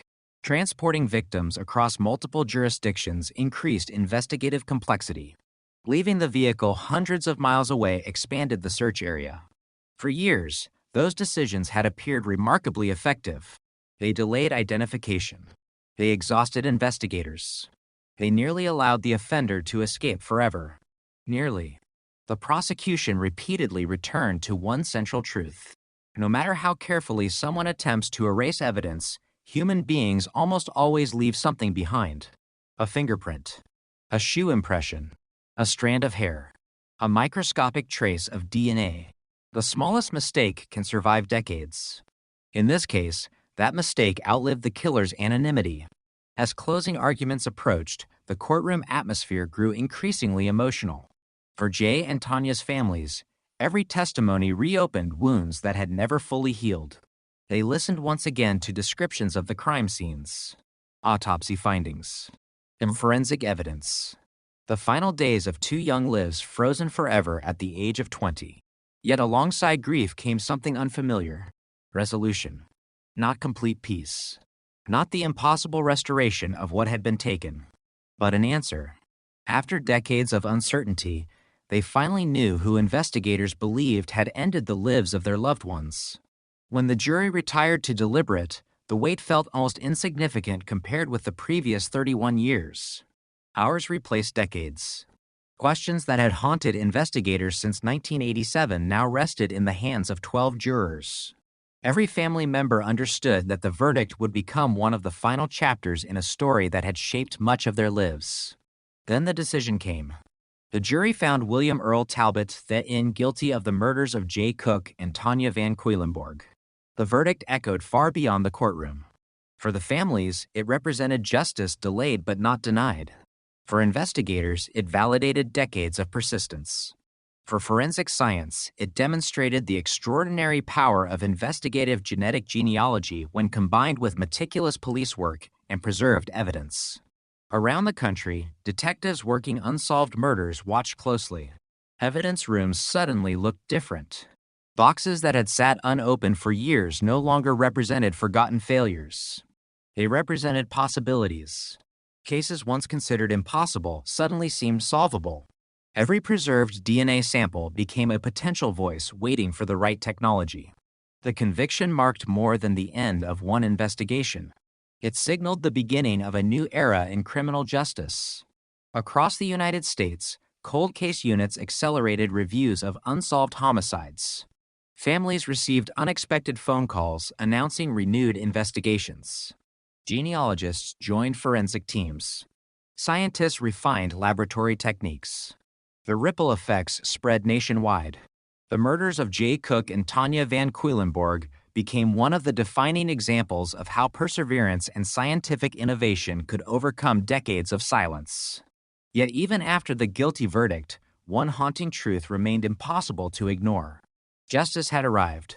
But it had arrived 31 years too late for the two young people whose lives ended on a lonely road in November 1987. No courtroom could return the future they had planned. No scientific breakthrough could restore the birthdays never celebrated, the careers never built, or the family they never had the chance to create. The verdict closed the legal case. It could never erase the loss. And that quiet reality lingered long after the judge left the bench, long after reporters packed away their cameras, and long after the courtroom doors closed, reminding everyone that while science can identify a killer, it can never give the victims back the years that were stolen from them forever. When the verdict was announced, many people described the case as finished. Officially, they were correct. The investigation had reached its legal conclusion. The murderer had been identified, prosecuted, and convicted. Court records would eventually be archived. Detectives would move on to other files waiting on their desks. News organizations shifted their attention to the next major story. But for those who had lived through the nightmare, there was no neat ending. Some crimes become part of a family's history forever. They divide life into two distinct chapters: everything that happened before and everything that came after. For the families of Jay Cook and Tanya Van Cuylenborg, the years between those chapters had stretched longer than anyone could have imagined. They remembered the endless uncertainty more vividly than almost anything else. Every ringing telephone carried hope. Every anniversary reopened old wounds. Every television report about advances in forensic science sparked the same impossible question: could this finally be the breakthrough? Most of the time, the answer had been no. Until one day, it wasn't. The emotional impact of finally learning the killer's identity proved difficult to describe. Relief mixed with grief in ways that even experienced counselors struggled to explain. Knowing the truth ended one kind of suffering, but it intensified another. For decades, the families had imagined countless possibilities. They wondered whether the murderer had died, fled the country, or disappeared under a false identity. The reality turned out to be stranger and, in some ways, even more disturbing. The man responsible had simply continued living. He had worked, driven the same roads as everyone else, walked through grocery stores, celebrated holidays, experienced birthdays that Jay and Tanya never would. While two families mourned loved ones frozen forever at 20 years old, the killer continued growing older. That realization left a profound emotional scar. Many investigators later admitted they often think about this hidden imbalance whenever they solve a cold case. Victims stop aging. Photographs remain unchanged.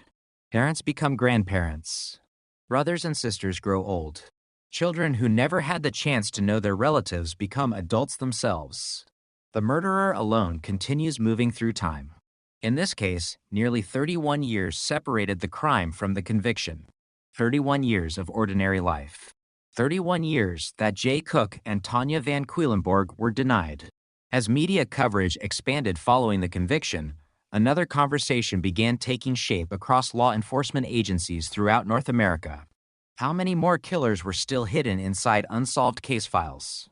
The success of investigative genetic genealogy suggested the answer could be significant. Detectives revisited evidence storage rooms with renewed determination. Cases that once seemed impossible suddenly looked different. Biological evidence, once considered too limited for meaningful analysis, could now produce powerful investigative leads. Cold case units requested funding. Laboratories expanded capacity. Professional genealogists found themselves working alongside homicide detectives more frequently than ever before. The field of criminal investigation was changing in real time.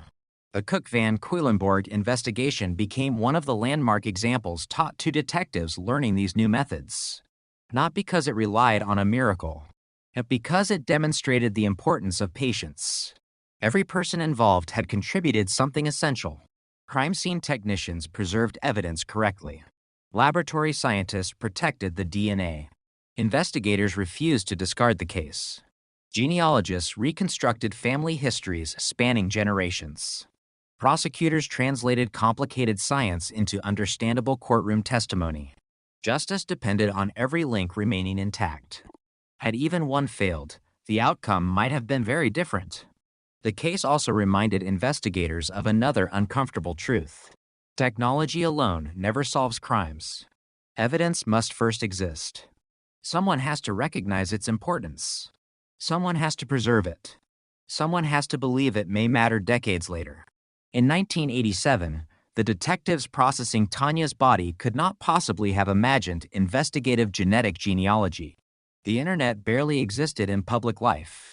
Commercial DNA testing remained science fiction to most people. Yet they still understood one timeless principle: never throw away evidence you do not fully understand. That decision became one of the most valuable choices made during the investigation. Across universities and forensic conferences, the murders of Jay Cook and Tanya Van Cuylenborg soon appeared in presentations discussing the future of criminal justice.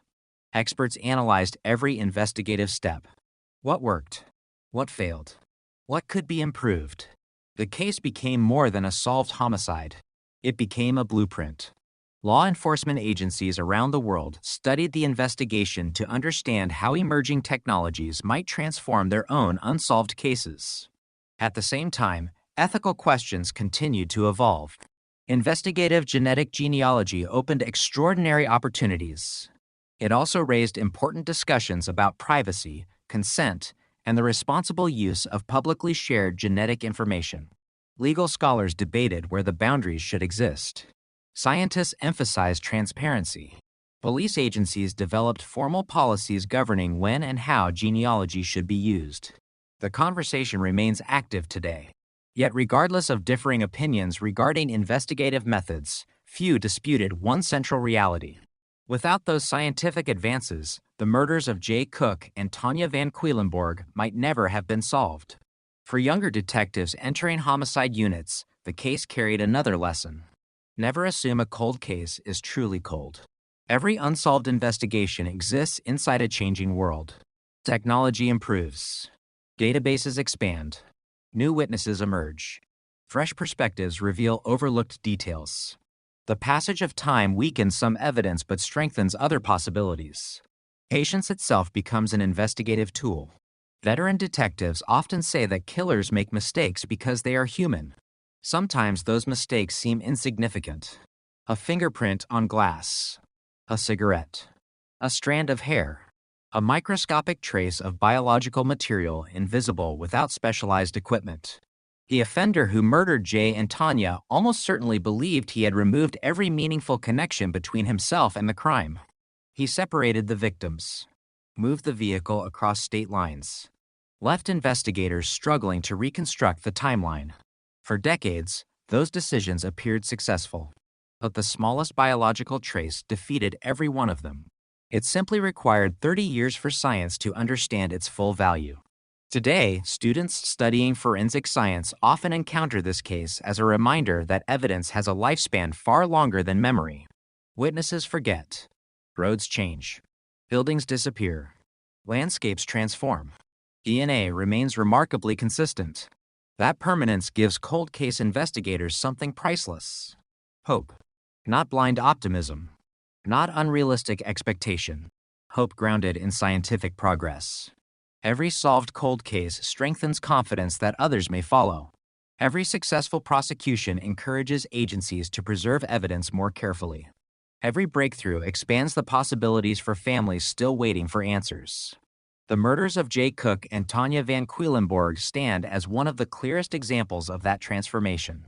A case once described as nearly impossible became one of the defining victories of modern forensic investigation. Yet beneath every discussion of science, courtroom strategy, and investigative innovation lies a simpler story that should never be forgotten.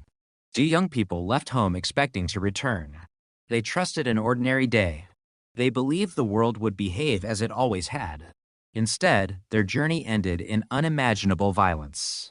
Everything that followed, the decades of investigation, the scientific breakthroughs, the legal debates, and the eventual conviction, began with that simple human tragedy. The headlines celebrated the revolutionary DNA match. History remembered the groundbreaking investigative technique. But the heart of the case remained unchanged. It was always about Jay Cook. It was always about Tanya Van Quillenborg. And about the promise made by every detective who ever opened their file that no matter how many years passed, no matter how impossible the search became, the silence would never be allowed to become the final answer. Long after the courtroom emptied and the headlines faded, the story of Jay Cook and Tanya Van Quillenborg continued to echo through police academies, forensic laboratories, and cold case units across the world. Detectives studying the investigation often arrived expecting to learn about DNA technology. They left understanding something far more important. Technology had solved the final piece of the puzzle, but technology alone could never have carried the investigation across 31 years. The real foundation had been built by people who refused to accept that time should determine whether justice was possible. Every cold case investigator knows the feeling of opening an evidence box sealed decades earlier. The cardboard has aged. The tape has yellowed. The handwriting belongs to detectives who may have retired years before.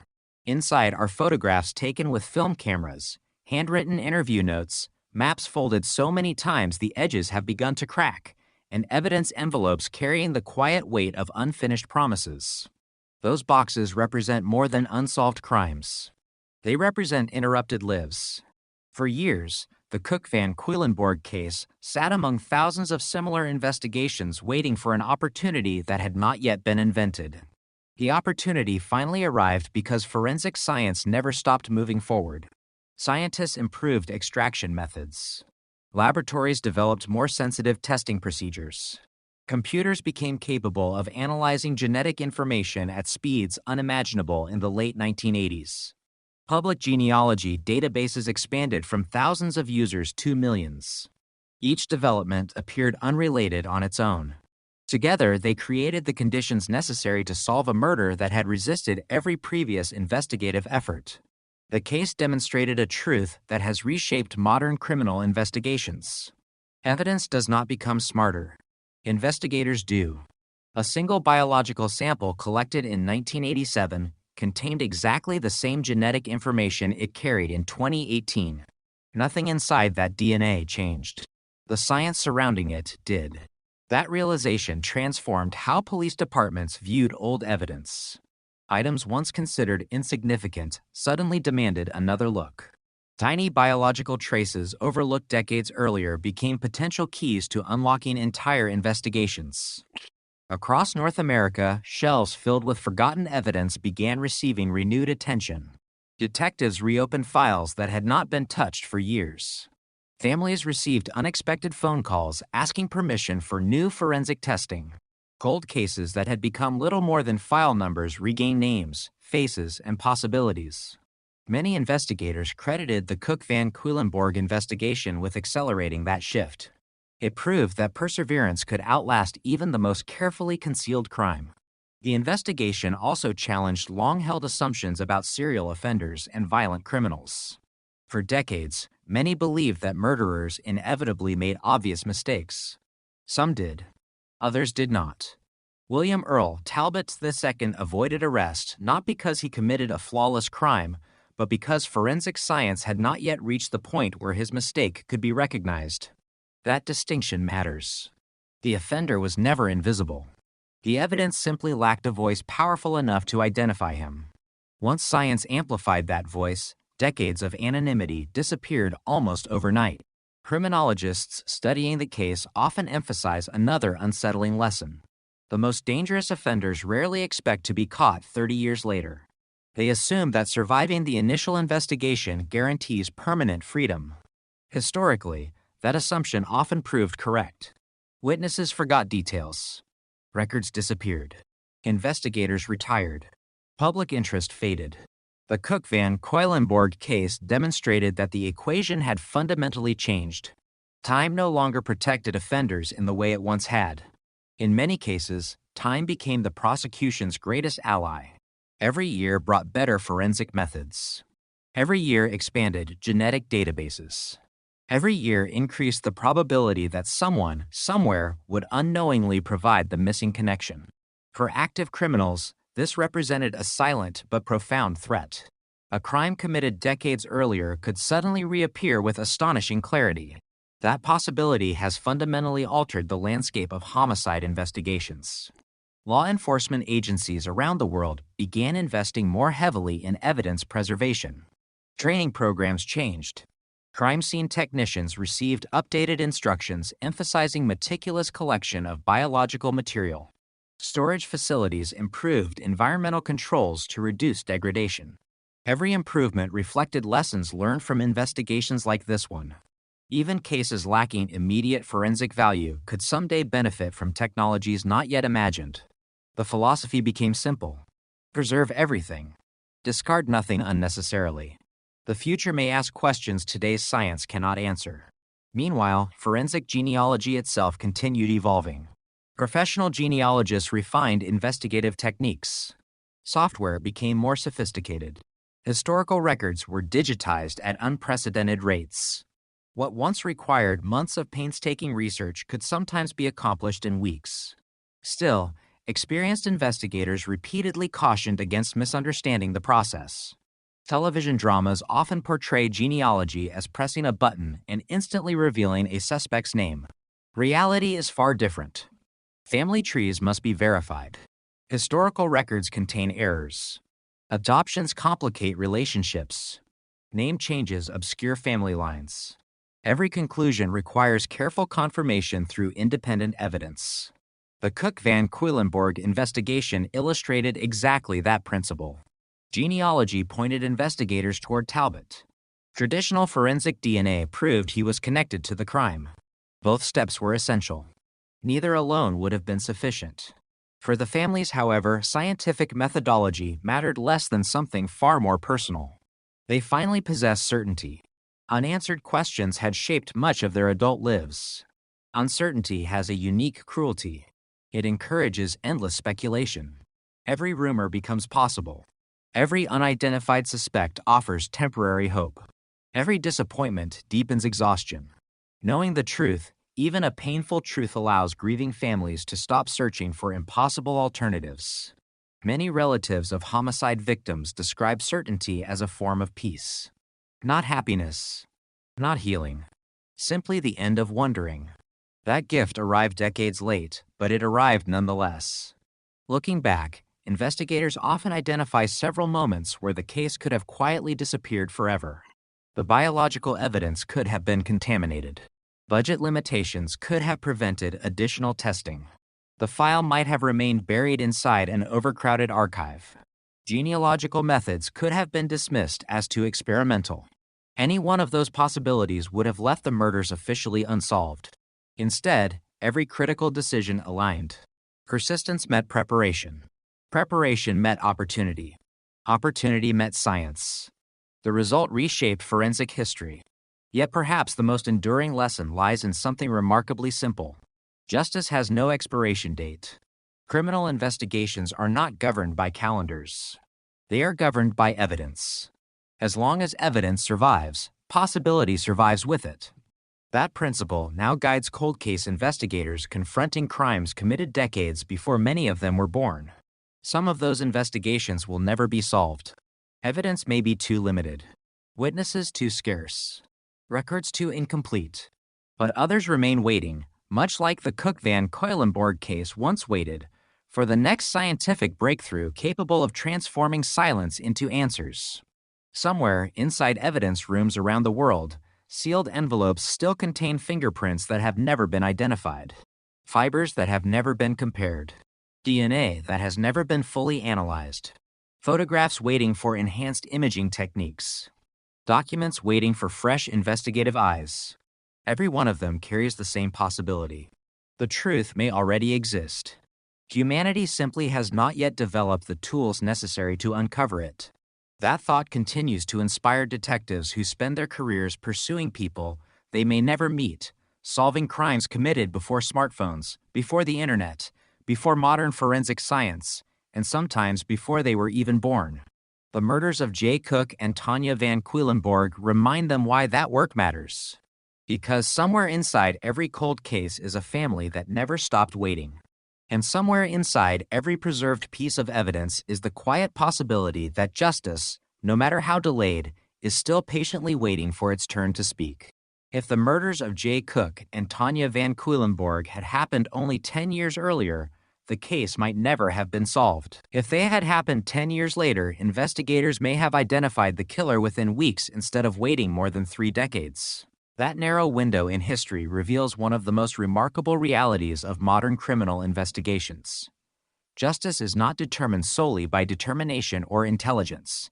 It is also shaped by the era in which a crime occurs. In 1987, detectives possessed enough skill to recognize that the biological evidence mattered. They simply lived in a world that had not yet invented the tools capable of unlocking its full story. The Pacific Northwest of the late 1980s presented investigators with enormous challenges. There were no networks of highway surveillance cameras recording every passing vehicle. Border crossings relied largely on routine inspections rather than sophisticated digital tracking. Credit card records were limited. Electronic communication barely existed.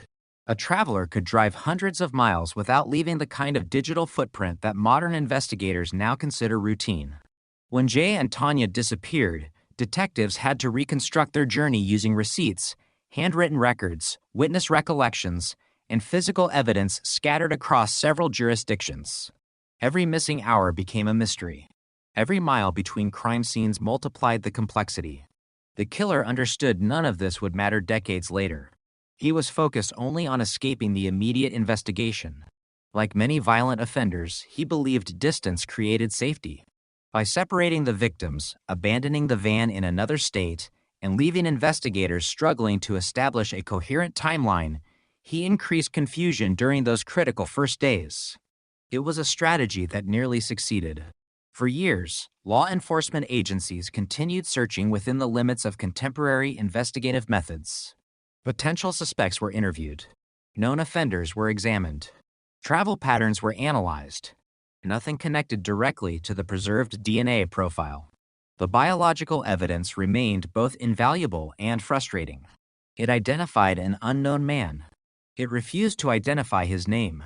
Some detectives later admitted they occasionally wondered whether the killer would die before technology caught up. That possibility haunted every cold case investigator. Justice delayed carries another risk. Time does not only affect memories. It affects people. Witnesses grow old. Parents die before learning what happened to their children. Investigators retire. Suspects disappear through natural causes. Every unsolved year narrows the opportunity to confront the truth face to face. The Cook Van Cuylenborg investigation came dangerously close to that reality. Had science advanced just a little more slowly, history might have unfolded very differently. Instead, investigative genetic genealogy arrived at precisely the right moment. Not early enough to save the victims, but early enough to identify their killer while he was still alive to face trial. That timing transformed the investigation from historical research into active criminal prosecution. Forensic scientists often describe DNA as the ultimate silent witness. Unlike human witnesses, it cannot be intimidated. It cannot forget details. It cannot invent stories. It simply exists, carrying information without emotion or bias. In the Cook Van Cuylenborg investigation, That silent witness remained patient for more than 30 years. Every laboratory improvement gave it a stronger voice. Every advance in genetic analysis increased its ability to reveal hidden connections. Eventually, it spoke clearly enough that investigators could no longer ignore what it had been saying all along. The identity of the killer had been embedded inside the evidence from the very beginning. Humanity simply lacked the ability to read it. That realization continues to influence modern crime scene practices. Today, forensic investigators collect biological evidence with extraordinary care, even when immediate testing appears unlikely to produce useful results. They understand something previous generations learned through experience. Science evolves faster than evidence decays. What seems impossible today may become routine tomorrow. That philosophy has fundamentally changed how law enforcement approaches homicide investigations. Nothing is considered too insignificant to preserve. A single skin cell, a trace amount of saliva, a microscopic biological stain invisible without specialized equipment. Each carries potential value extending decades into the future. Across the United States, cold case units have embraced that philosophy with renewed determination. Investigators routinely revisit files that once seemed hopeless. Old evidence receives new testing.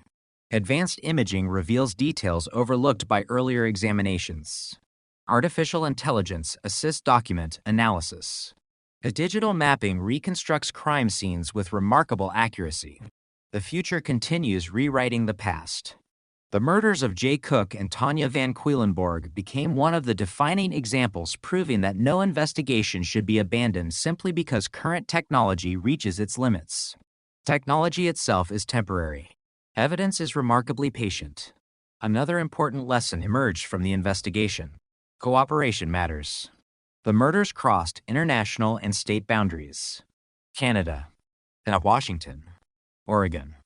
Multiple agencies shared information across jurisdictions, something that often proves difficult in complex investigations. Over time, those cooperative relationships strengthened. Cold case investigations increasingly relied upon partnerships between local police departments, federal agencies, forensic laboratories, prosecutors, genealogists, and academic researchers. No single organization possessed every answer. Success depended on combining expertise. The Cook-Van Quillenborg case illustrated exactly how powerful that collaboration could become. Each participant solved only part of the puzzle. Together, they completed the picture. The investigation also reminded society that justice sometimes arrives quietly.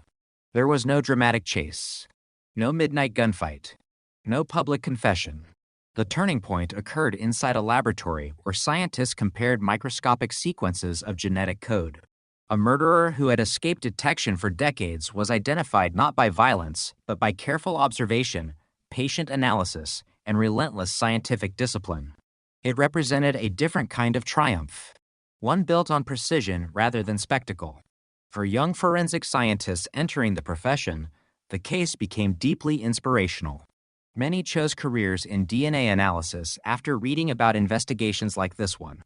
They understood that their work would rarely place them at dramatic crime scenes or headline-making arrests. Instead, they would spend countless hours inside laboratories examining evidence measured in billionths of a gram. Quiet work, careful work, often invisible to the public, yet capable of changing lives decades after crimes occurred. The legacy of the investigation extends far beyond one conviction. It reshaped expectations. Families with unsolved homicide cases began asking detectives whether genealogy could help. Police departments reconsidered evidence storage policies. Governments increased funding for forensic laboratories. Universities expanded training programs in genetic genealogy. Entire professional disciplines evolved because one microscopic biological sample survived long enough for science to understand its significance. Looking back, perhaps the most extraordinary aspect of the investigation is not that it required 31 years. It is that the evidence remained faithful throughout every one of them. Evidence does not lose patience. People do. Detectives retire. Families grow exhausted. Communities move forward. Evidence simply waits. It waits for curiosity. It waits for technology. It waits for someone willing to ask new questions using methods that did not exist when the crime first occurred. That quiet patience ultimately defeated a killer who believed he had escaped forever. The lesson continues echoing through every evidence room where cold case files remain carefully preserved. Somewhere inside those sealed boxes are stories still unfinished. Victims still waiting to be identified. Families still waiting for answers. Offenders still believing the passage of time guarantees safety. The murders of Jay Cook and Tanya Van Kuylenborg prove that assumption can be catastrophically wrong. Because sometimes the greatest detective is not a person at all. Sometimes it is time itself working hand in hand with science until even the oldest secrets can no longer remain hidden. There is a dangerous myth that has survived for generations. It appears in novels, films, and whispered conversations whenever an old investigation grows cold. It is the belief that if a murderer can avoid capture long enough, the crime eventually belongs to history instead of justice. The files are boxed. The witnesses disappear. Detectives retire. Families lose hope. Society moves on. The killer becomes invisible, protected by the simple passage of time. For decades, that belief shaped the thinking of violent offenders across the world.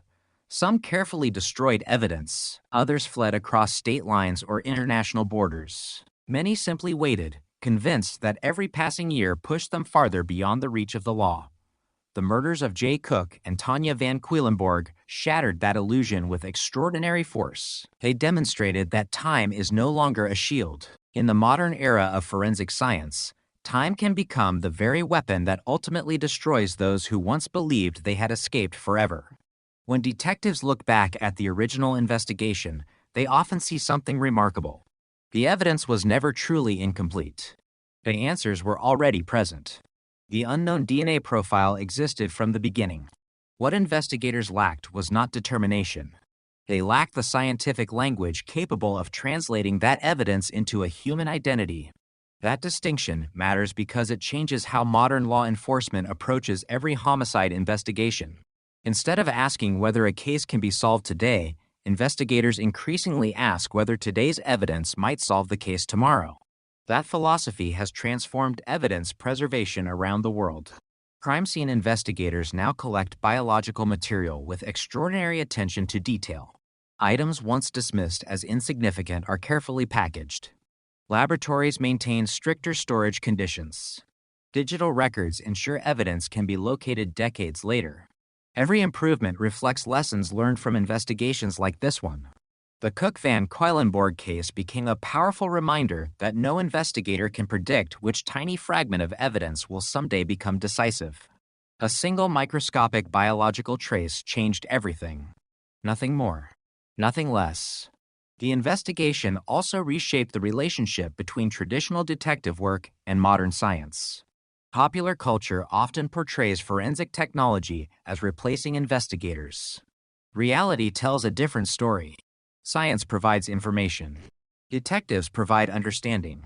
The genealogy pointed toward a family. Experienced investigators built the case. Surveillance confirmed the suspect's movements. Evidence collection followed strict legal procedures. Prosecutors assembled the facts into a compelling narrative for the jury. Each discipline depended upon the others. Without detectives, the DNA remained anonymous. Without the DNA, detectives had no suspect. Justice emerged because both worked together. That partnership now defines many successful cold case investigations. Another enduring lesson lies in the extraordinary patience displayed by everyone involved. Patience is rarely celebrated. It lacks the excitement of dramatic arrests or courtroom confrontations. Yet patience solved this case. Investigators waited for technology. Scientists refined their methods. Genealogists spent countless hours tracing distant family connections through historical records. No single breakthrough happened overnight. Every discovery rested upon thousands of careful decisions made by people willing to continue working long after public attention had disappeared. For the families, patience carried a very different meaning. They did not choose it. It was forced upon them.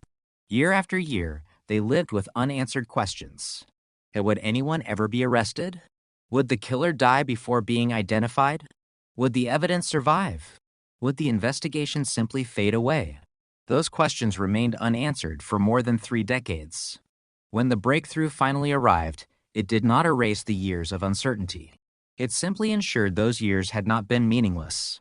One of the most striking aspects of the case is how ordinary the victim's final journey appeared. Jay Cook and Tanya Van Quillenborg were not pursuing danger. They were not investigating criminal activity. They were not involved in high-risk occupations. They were completing an everyday errand. That ordinary beginning made the crime particularly unsettling. Violence entered their lives without warning. No obvious mistake invited it.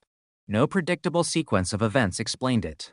The randomness intensified the fear felt throughout the Pacific Northwest. Communities understood that what happened to Jay and Tanya could have happened to almost anyone traveling those same roads. That fear lingered for decades. The conviction could not erase the memory of the crime. It could, however, remove the uncertainty surrounding who committed it. For homicide investigators, identifying the offender matters for reasons extending beyond punishment. A solved case restores historical truth. Rumors disappear. False suspects are cleared permanently.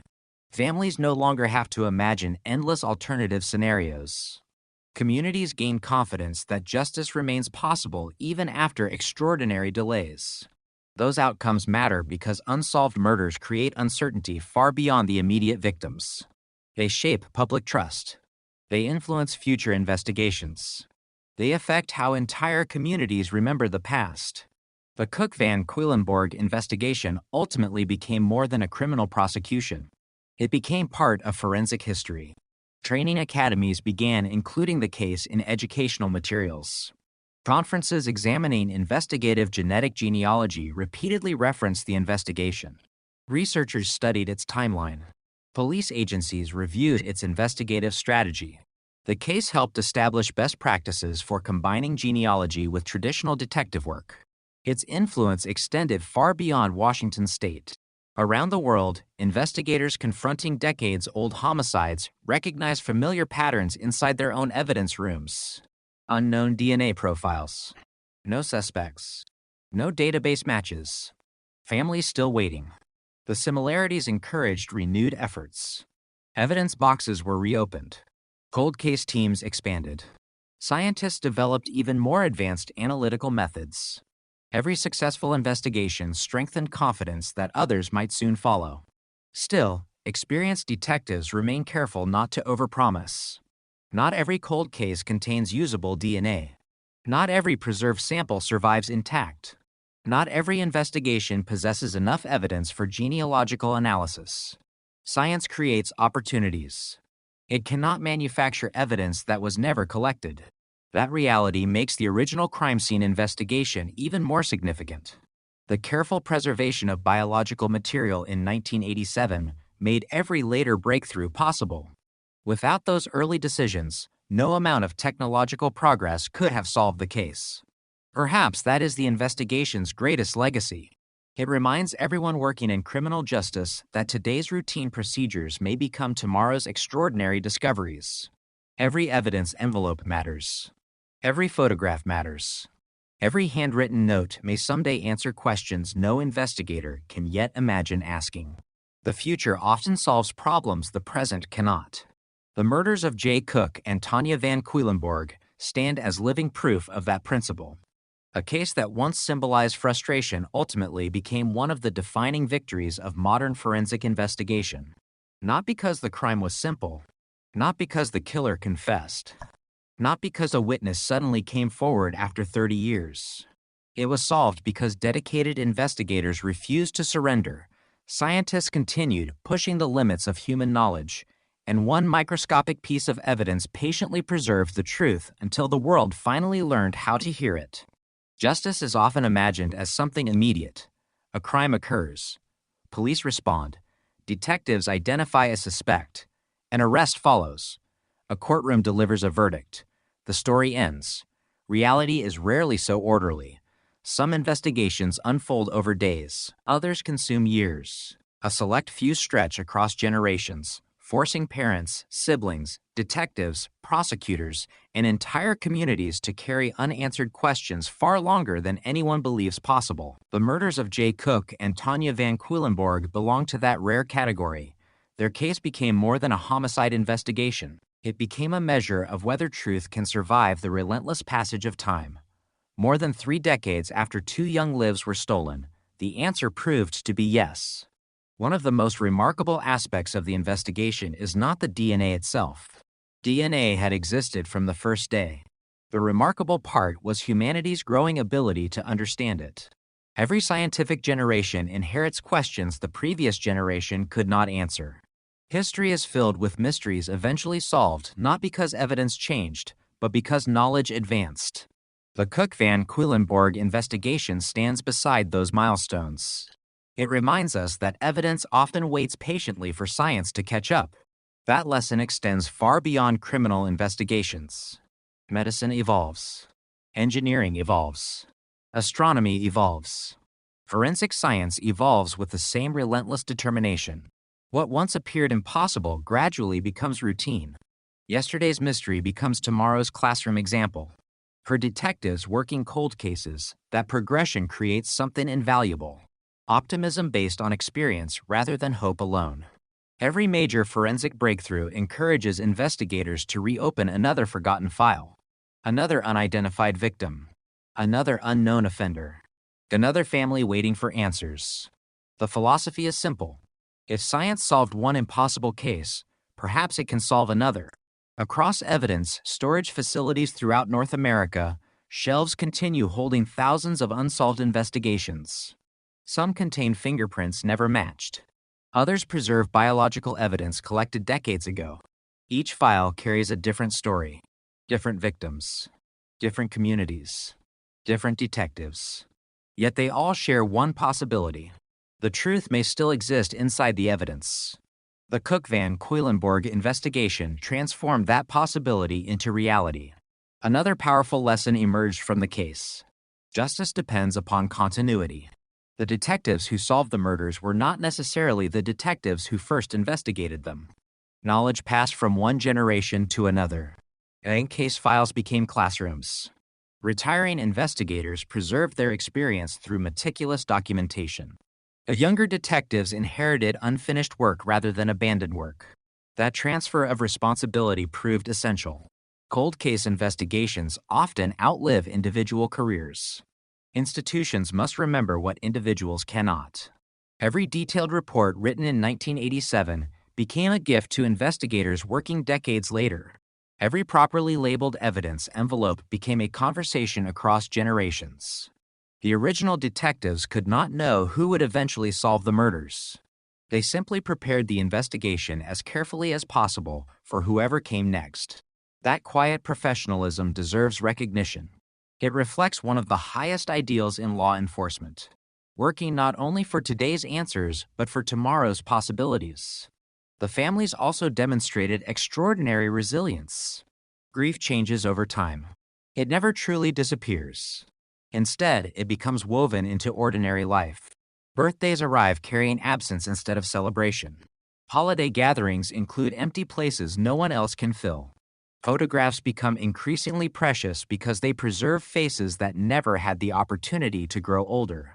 For more than 30 years, the families of Jay Cook and Tanya Van Cuylenborg carried those realities while continuing to believe the investigation mattered. That faith was repeatedly tested. Years passed without arrests. Technological advances produced temporary hope followed by disappointment. Media attention faded. Public memory weakened. Yet the families continued supporting investigators whenever new opportunities emerged. Their perseverance matched the determination of the detectives pursuing the case. The investigation also challenged common assumptions about criminal behavior. Many offenders believe they understand the limitations of law enforcement. And they study investigative techniques, destroy obvious evidence, avoid witnesses, and travel across jurisdictions. Some succeed for remarkably long periods. What they cannot predict is scientific progress. No murderer in 1987 could realistically anticipate investigative genetic genealogy decades later. The offender planned for the police force that existed. He failed to anticipate the forensic science of the future. Yet that mistake ultimately proved decisive. Technology introduced a witness he never imagined confronting: his own DNA. Today, forensic educators frequently emphasize this principle during homicide investigations. Collect everything. Preserve everything. Document everything. No one can accurately predict what future laboratories will accomplish. Evidence considered insignificant today may become revolutionary tomorrow. The Cook-Van Cuylenborg case repeatedly illustrates that truth. A tiny biological sample preserved through careful evidence handling eventually solved one of the Pacific Northwest's most enduring murder mysteries. Without preservation, there would have been no breakthrough. Without patience, there would have been no conviction. Without scientific curiosity, there would have been no identification. Each element depended completely upon the others. As investigative genetic genealogy continues developing, its influence extends beyond homicide cases. Unidentified human remains have been given names after decades of anonymity. Families separated by violence have finally learned what happened to missing loved ones. Historic investigations, once considered permanently unsolved, have produced remarkable breakthroughs. Each success reinforces public confidence that justice remains possible despite extraordinary delays. At the same time, responsible use of these powerful techniques remains essential. Scientific capability must always operate within legal and ethical boundaries. Courts, legislators, forensic experts, and investigators continue refining those standards. The goal remains constant: protect individual rights while ensuring violent offenders cannot hide behind technological limitations. The Cook-Van Cuylenborg investigation occupies an important place within that ongoing conversation. It demonstrated both the extraordinary promise and the profound responsibility accompanying modern forensic science. Perhaps the case's most enduring message concerns memory. Society often remembers spectacular crimes for a short time before attention shifts elsewhere. Families cannot. For them, every day preserves memories invisible to everyone else.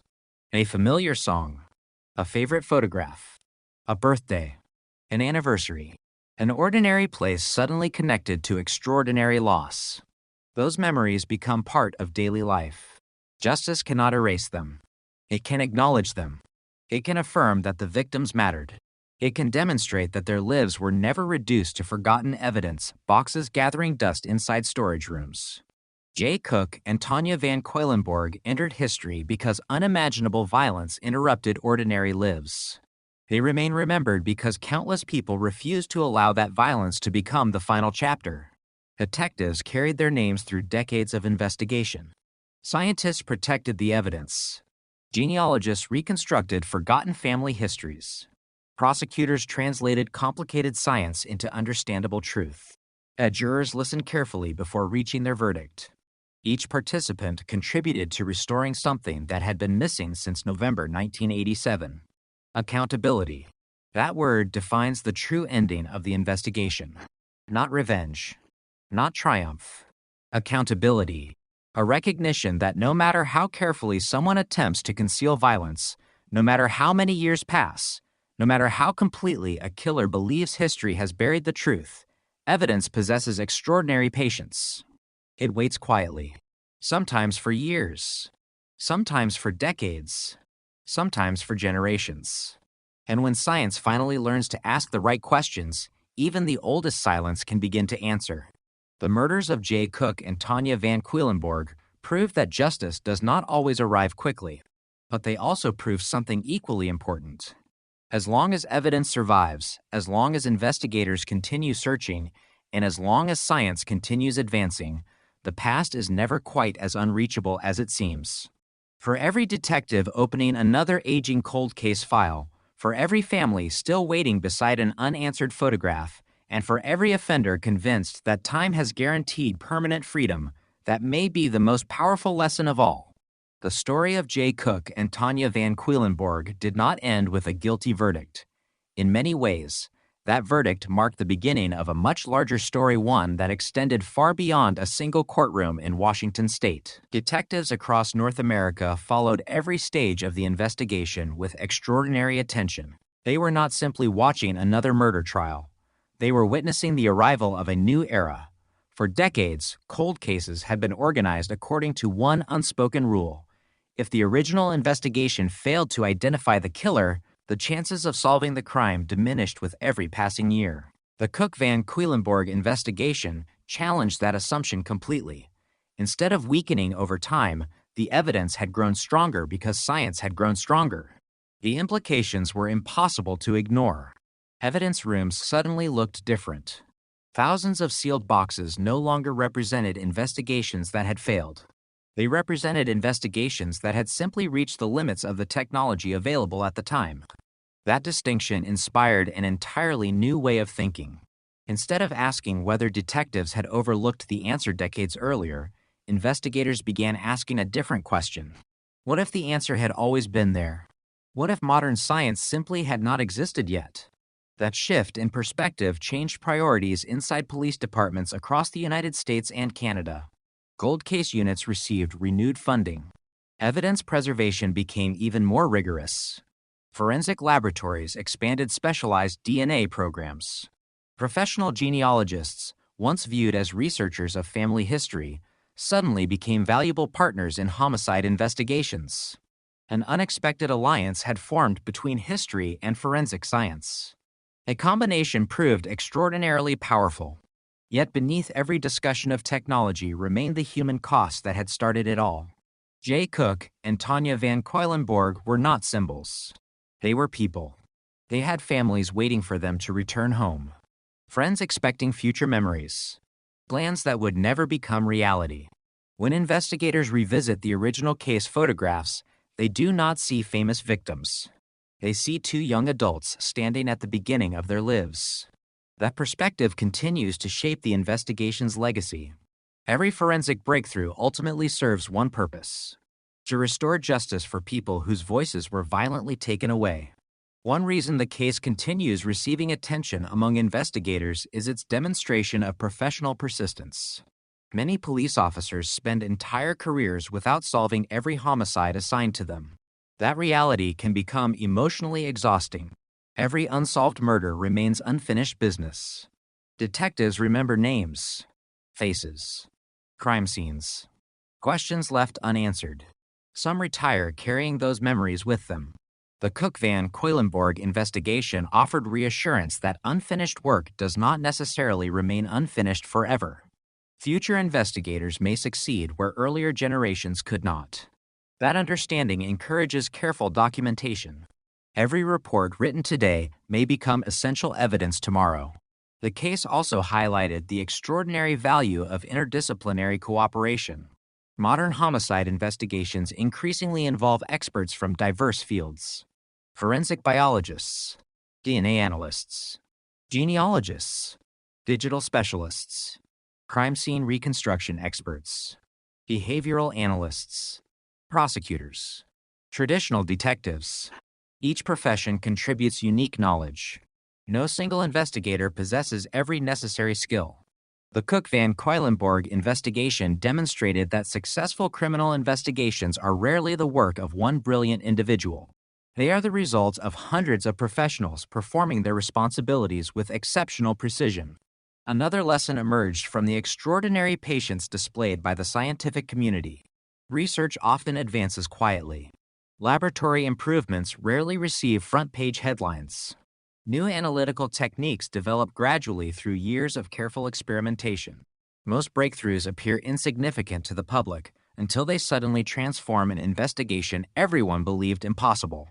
Investigative genetic genealogy followed exactly that path.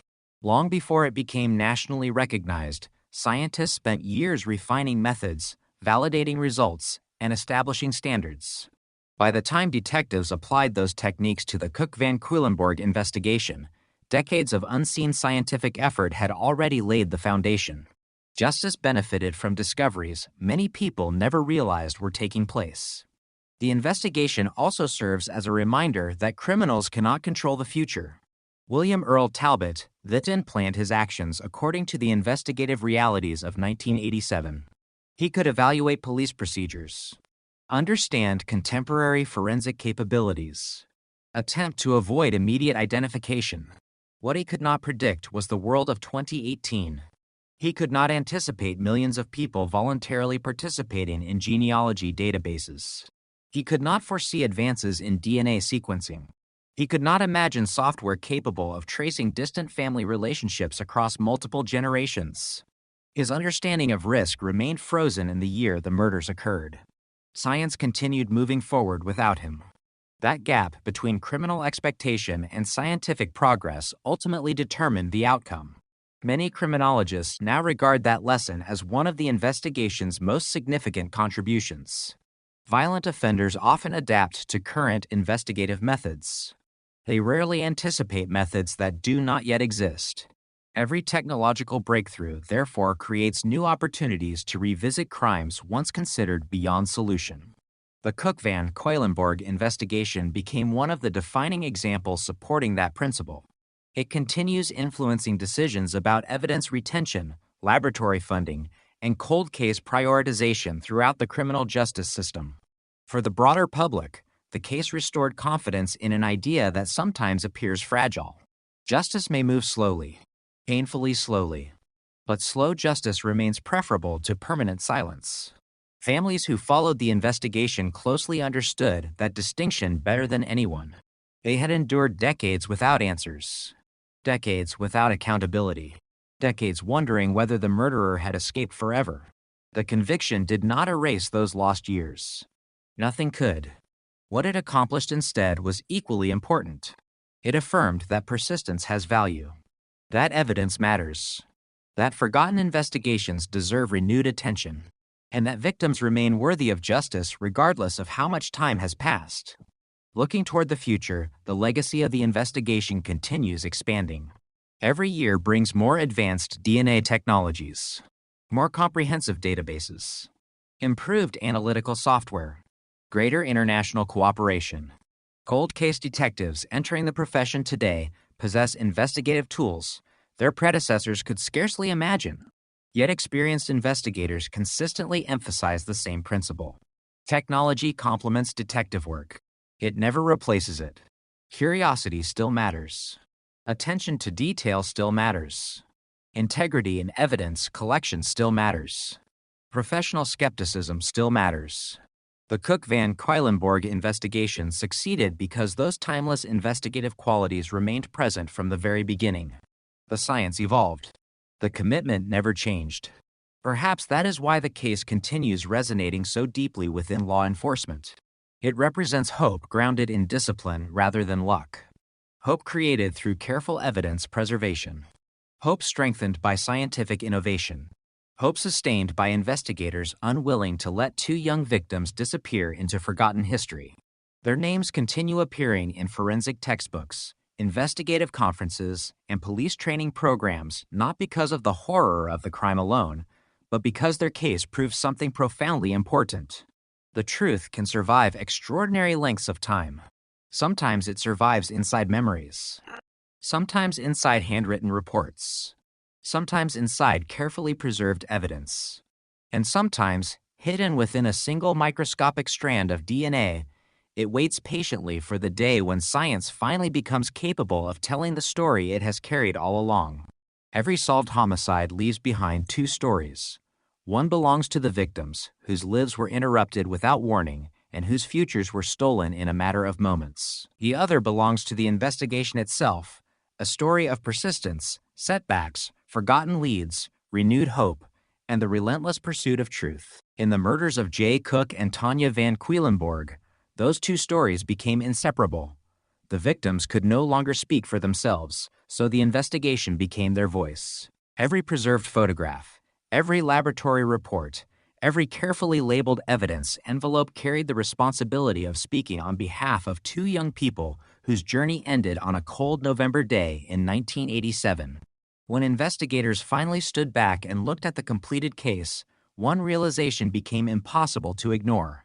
The murderer had never truly defeated the investigation. He had only delayed it. That distinction carries enormous importance. For years, the case appeared unsolvable. Media reports described it as one of the Pacific Northwest's enduring mysteries. Families prepared themselves for the possibility that the truth might never be known. Even detectives occasionally questioned whether the investigation had reached its absolute limit. But limits in science are rarely permanent. They exist only until someone finds a way to move beyond them. The Cook van Cuylenborg investigation crossed that boundary. It demonstrated that the phrase unsolved does not always mean unsolvable. Sometimes it simply means not yet. That single word, yet, has become one of the most powerful ideas in modern forensic investigations. Not identified. Yet. Not explained. Yet. Not solved. Yet. Cold case investigators live with that philosophy every day. They understand that patience is not passive. It is active preparation for future opportunity. Evidence is maintained. Records are digitized. Crime scene materials are protected. Because no one knows which scientific breakthrough will arrive next. Perhaps an improved DNA sequencing technique. Perhaps more sophisticated genealogical analysis. Perhaps advances in digital reconstruction. The future continues expanding the investigative toolbox. The Cook van Cuylenborg case proved exactly why that preparation matters. And the investigation also revealed something deeply human about justice. Justice is not measured only by punishment. It is measured by recognition. Recognition that the victims mattered. Recognition that their lives deserved every possible effort. Recognition that even after decades, society refused to forget what happened. For the families, that recognition carried profound meaning. Every detective assigned to the case represented another promise that Jay and Tanya would not simply become names inside forgotten filing cabinets. Every forensic scientist examining the evidence affirmed that their story still mattered. Every prosecutor preparing for trial acknowledged that the passage of time had not diminished the value of accountability. That collective commitment became one of the investigation's greatest achievements. Another remarkable aspect of the case involved its influence on public understanding of forensic science. Before investigations like this one, many people viewed DNA primarily as a courtroom tool, something used after police had already identified a suspect. The Cook van Cuylenborg investigation demonstrated something entirely different. DNA could become the starting point. Instead of confirming what detectives already suspected, it could reveal someone investigators had never considered. That reversal transformed investigative strategy. DNA became not merely evidence. It became a guide, a silent witness capable of pointing investigators toward the truth. Of course, experienced professionals always emphasize an important caution. DNA answers some questions. It does not answer all of them. The evidence identified who committed the murders. It could not fully explain why. Motives often remain incomplete, even after convictions. Human behavior is rarely simple. Violence sometimes emerges from impulses that only the offender fully understands. In the Cook van Cuylenborg investigation, the courtroom established responsibility. It did not erase every mystery surrounding the crime itself. Some questions remain forever locked inside the mind of the person who committed the murders. That reality is common in homicide investigations. Justice often provides accountability without providing complete understanding. Even so, accountability matters enormously. It separates truth from speculation. It protects innocent people from false suspicion. It restores confidence that evidence can eventually overcome silence. That restoration extends beyond one family or one community. Every solved cold case encourages investigators confronting hundreds of others. Every successful prosecution reminds families waiting for answers that hope remains reasonable. Every forensic breakthrough expands the possibilities for future investigations. The influence spreads quietly but powerfully throughout the criminal justice system. Today, homicide detectives frequently discuss the Cook van Cuylenborg investigation alongside other landmark cases solved through advances in forensic science. Not because every case follows the same path. Each investigation remains unique. Different evidence, different circumstances, different victims, different offenders. What they share is a common principle. Never underestimate the future. Science has repeatedly demonstrated an extraordinary ability to solve yesterday's impossible problems. That pattern continues today. Laboratories around the world refine new techniques. Researchers improve genetic analysis. Artificial intelligence assists evidence review. Digital mapping recreates historical crime scenes with increasing precision. The next breakthrough may already be taking shape inside a research laboratory unknown to the public. Somewhere, another scientific advancement is quietly preparing to answer questions investigators cannot yet ask. The Cook van Quedlinburg case reminds us that progress rarely announces itself dramatically. It arrives through years of careful research, thousands of experiments, countless failures, incremental improvements. Then suddenly, one investigation changes forever. Looking back across the decades separating the murders from the conviction, the timeline appears almost unbelievable. 2 young people crossed an international border expecting an ordinary day. Their lives ended in unimaginable violence. Investigators searched relentlessly but found no suspect. The case entered the cold case archives. Generations of detectives inherited the investigation. DNA science matured. Genealogy transformed. A microscopic biological sample revealed the killer's identity. A jury delivered its verdict. History closed one of the Pacific Northwest's longest-running murder investigations. Every state